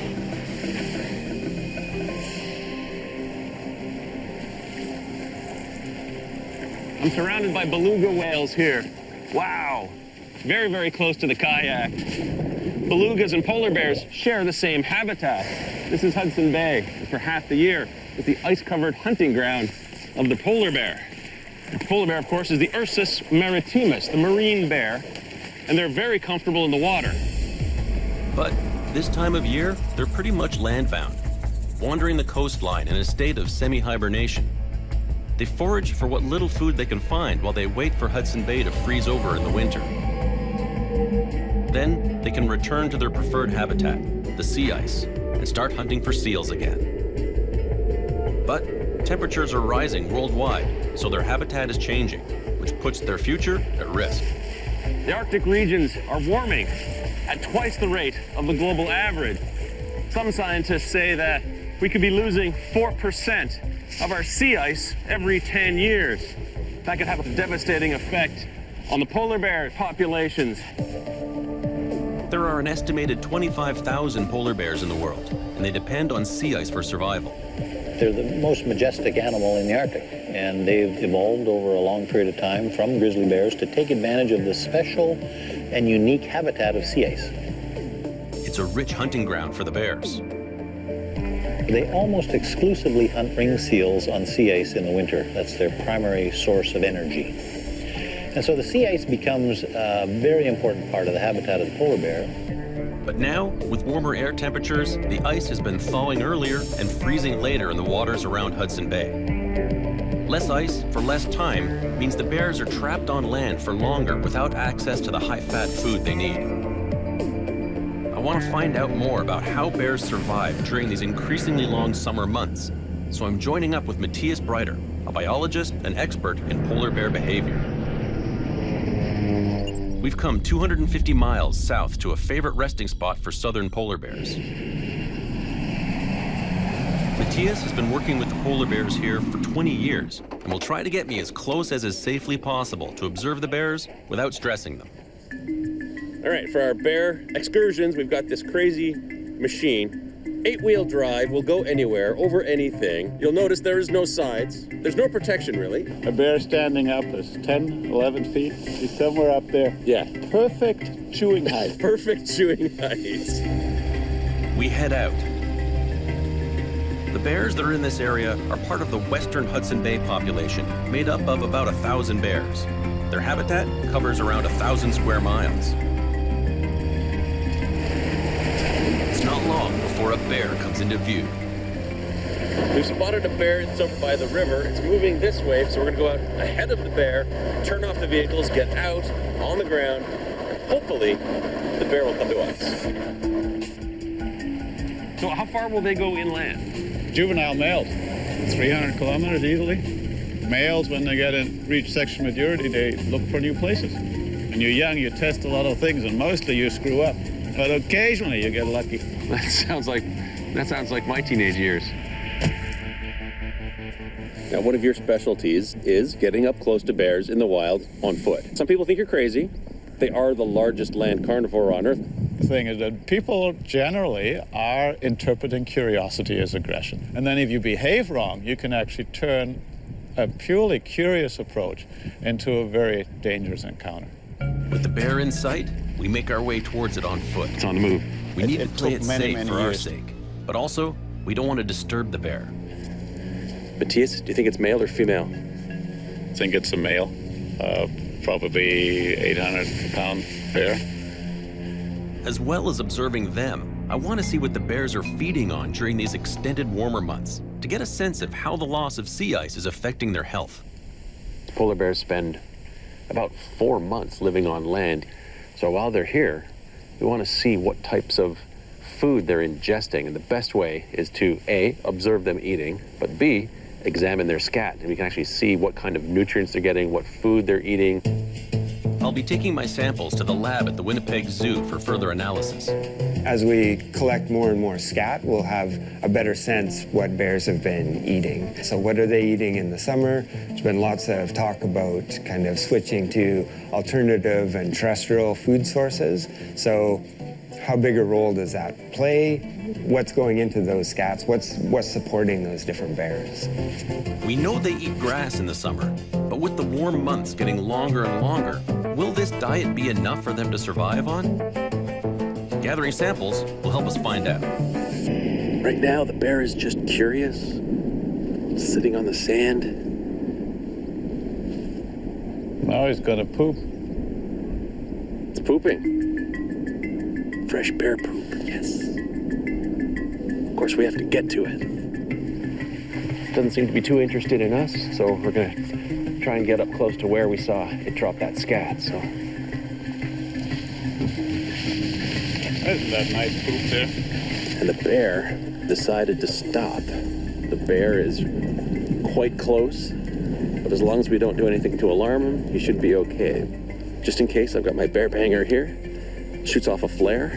Hopefully, won't need it. This bear is too close for us to safely collect the sample right now, and it looks like it's got no plans on leaving anytime soon. There's no reason to run off. Running off takes a lot of energy. You don't want to stress them. They don't have energy to waste at this time of the year. We decide to wait it out. So the whole life of a polar bear is totally retention of energy. What's the lean times for them right now? They're very lean time. They need to conserve their energy because, for the most part, they're living off their own fat reserves stored up from last season's hunt. Should I be worried that I have a seal blubber energy bar in my pocket right now? Well, I'm 100% convinced you have anything, seal blubber, anything, this bear would be run over here. It's like ringing the dinner bell. As their fat reserves run low, the question now becomes, can the Hudson Bay polar bear adapt to survive? These scat samples will provide invaluable information, but this bear isn't making it easy. He's just hanging out. One thing I can do is mark this location on my GPS, and we could always come back and grab the sample. Sometimes we have limited options. So I'll just give this point a name, location. Okay, bear poop 01. We move on to look for more bears. We spot two near the vehicles. They both look very big, healthy. They look healthy. It's early in the season, so they would have just come off the ice not that long ago, so they probably still have a belly full of... They have probably been feeding reasonably well until about a month ago. Now they lose 2 pounds a day in weight. We can try to get ahead, but if he keeps on following her, they'll just... Yeah, I think they're gone. We go east. Slow down, slow down. Look at those claw marks. That's so big. They cannot retract their claws. No, they cannot. They're permanent. They're always out. Very cool. Let's follow them. All right. We follow the tracks and are led to a big male polar bear. Oh, here he goes. There he gets He's up. getting up. But this encounter soon gets a little too close for comfort. Yeah. Okay. Hey, Deb. I'm in northern Canada, in polar bear country. I need to collect scat samples to gauge the impact of climate change on the bear's diet. But if I disturb this one, I could be in trouble. Matthias, do you think it's male or female? A large male in its prime. We watch the bear as it rests for more than an hour. He seems a little more active now than he was a couple of minutes ago. Yeah. That's 3 yawns now. Can be slightly nervous yawn. That can mean that he is going to get up and approach us a bit. So what do we do if he does get up and start approaching us? We'll do a few steps towards him. If we back up, he'll just come faster. Right. Polar bears can run up to about 40 kilometers per hour, but only in short bursts. So if that bear really wanted to run, it could be here in the blink of an eye. I want him to relax back down. And there he gets up. He's getting up. This 900-pound bear is a ferocious predator. It's nerve-wracking being this close. A little bit of displacement behavior. So he's just chewing on the grass right now. It's like if there's something you want to do, but you don't really dare. And so you jump to another behavior. He was just sort of thinking about us. He's hesitating. You don't want to create fear. Fear can result in aggression. Now he's lying back down. So if I were to suddenly start running away from him, in all likelihood, he'll run after you. You think so, huh? 95%. Really? Oh, here he goes. Okay. If he gets off the grass, we have to make a step towards him. Walking towards a polar bear goes against every instinct. Come on. No. If we're wrong, we could be killed. He'll try to come again. So just look big. Yeah, when he tries to hook in, I make a little step towards him. You kind of want to keep the pressure a little bit on him, Now he tries to hook again a little bit. I put a little pressure on him. That's amazing. You want to be dominant. Any kind of movement towards another bear is always dominance behavior. You're steering him away. And now he's made up his mind. He's gone. He's gone without creating stress. My heart was racing. You've done this hundreds of times before, but I've never actively moved towards a polar bear that is coming towards me. And the male one. A big male, yeah. I mean, if you understand a little bit how bears interact with other bears, they're reasonably predictable. People just do not read their language right. With that crisis averted, we go back to collect the first scat sample. It's not just the bears of Hudson Bay that are seeing deteriorating ice conditions. It's a problem all over the Arctic. The minimum sea ice recorded in 2015 was 1.7 million square miles, about 40% less than the previous 30-year average. The global temperature that we've seen of the planet, the rise of global temperature, is about 0.7 degrees Celsius.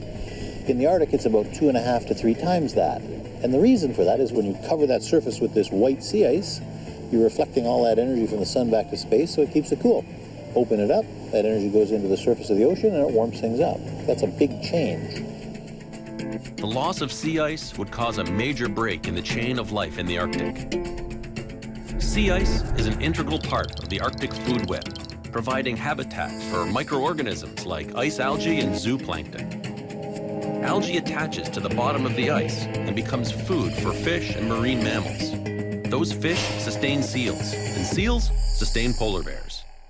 Polar bears are at the top of the food chain, but scientists are predicting that the Hudson Bay population could disappear by 2050.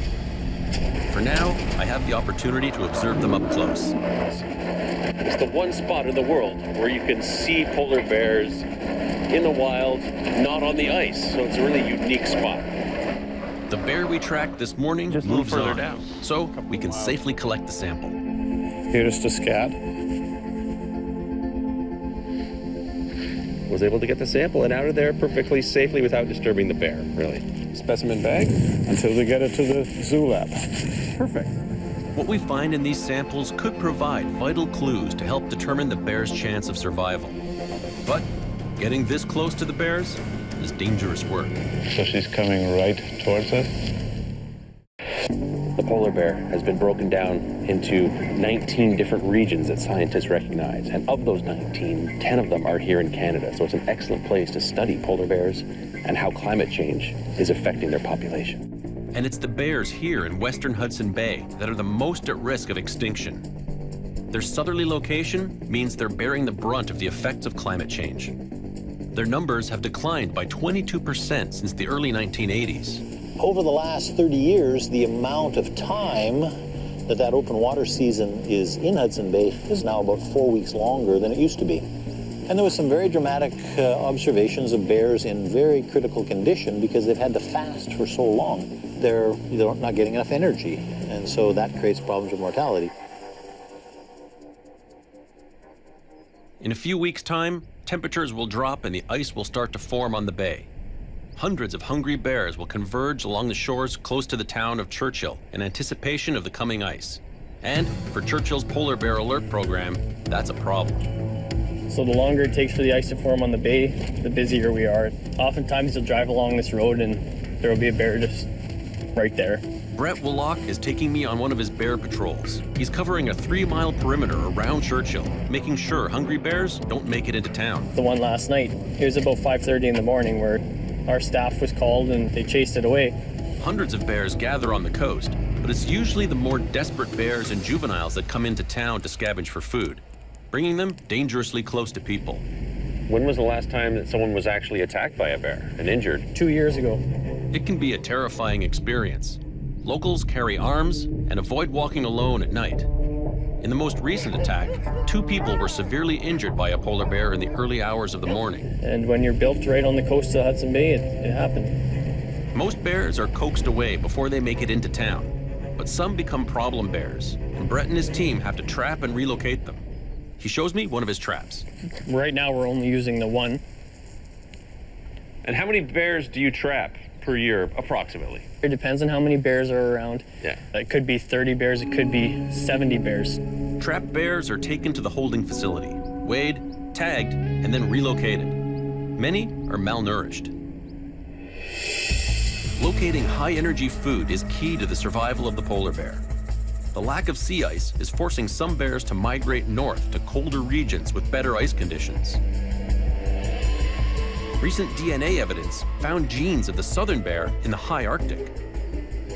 We can probably expect to see either loss or much lower numbers of polar bears in places like Manitoba, and then maybe higher densities of polar bears in Grise Fjord or places that are really in the high Arctic. But if polar bears can find new food sources, there may be hope for the population here. We head back out along the coast to see more bears and collect more samples. Not far down the beach, we encounter a sow and her cub. The mother and cub keep wandering sort of west along the coastline. They're Warmer watching us weather the for whole Hudson time. Bay has another catastrophic impact on females and their cubs. Increased spring rains can collapse their maternity dens, reproduction rates are down, and cub mortality is up for the Hudson Bay bears. So you could see the sniffing. Yeah. Now she's coming right into the scent, coming right towards us. She'll never come all the way up. No. Their priority is to keep the cub safe. Bears are opportunists, so curiosity is exceedingly important when finding new food sources. So that is just their nature. They're curious. Always keep a look around. You never know. There could be a bear lying anywhere in the bushes and catching our scent. And you'd never see it until, you know? It's as far as she wanted to come. While we observe them walking the tide line, we get lucky. They're both pooping? Both of them pooped simultaneously. It was like a synchronized pooping. We wait till it's safe to go in and get the sample. Really fresh. I'll just mark this. Awesome. On our way back, we see a polar bear finishing off what looks like the remains of a snow goose. We know that a handful of polar bears have been spotted hunting and catching caribou and eating berries as black bears do. But are they making a real transition to more land-based foods, or are these just opportunistic meals? Our next step will provide the answers. We're heading to Winnipeg to have the scat analyzed and find out if the Hudson Bay polar bears can be adapting to a swiftly warming climate. With scat samples in hand, we arrive at the lab at the zoo in Winnipeg to find out if the Hudson Bay polar bear population has a future. Let's take a look at this. We got a bunch. We pull out all the samples for Dr. Yes, Peterson this is and the log male. them. Female. We just have to make sure that we switch gloves between samples, just in case we're going to use these for genetic analysis. He loads the first sample into the microscope. There's been lots of discussion about summer food sources, bird species and stuff, so I'm always curious to see if something like that shows up. Goose eggs. Yeah. He analyzes and compares each sample. Yeah, pretty consistent. I don't know. It looks much the same as the other ones. Grass. I don't see anything else in there. It's salad, which is totally not what you think of when you think of a bear. Every sample we analyzed was composed of a grass called sedges. The grass gives them liquid, but no nutrients. The longer they eat grass, the more their body condition deteriorates. So the idea that polar bears will be able to adapt to life on land without sea ice is really not practical. No, but we're not going to see all the polar bears shift over to grazing and these other food sources in a short time period. Ultimately, polar bears need to be out on the ice getting seals, and if they're not getting to it or they're getting to it for fewer weeks or fewer months, it's going to have big population level impact. Without the ability to adapt to new food, the future for many polar bears is looking bleak. At the current rate of climate change, even the most northerly sea ice will melt completely in the summer, and the polar bears will have nowhere left to go. For the first time, an animal at the very top of the food chain could be wiped out by climate change. It's up to everyone, individuals, companies, and countries, to continue to reduce the causes of climate change and save the polar bear.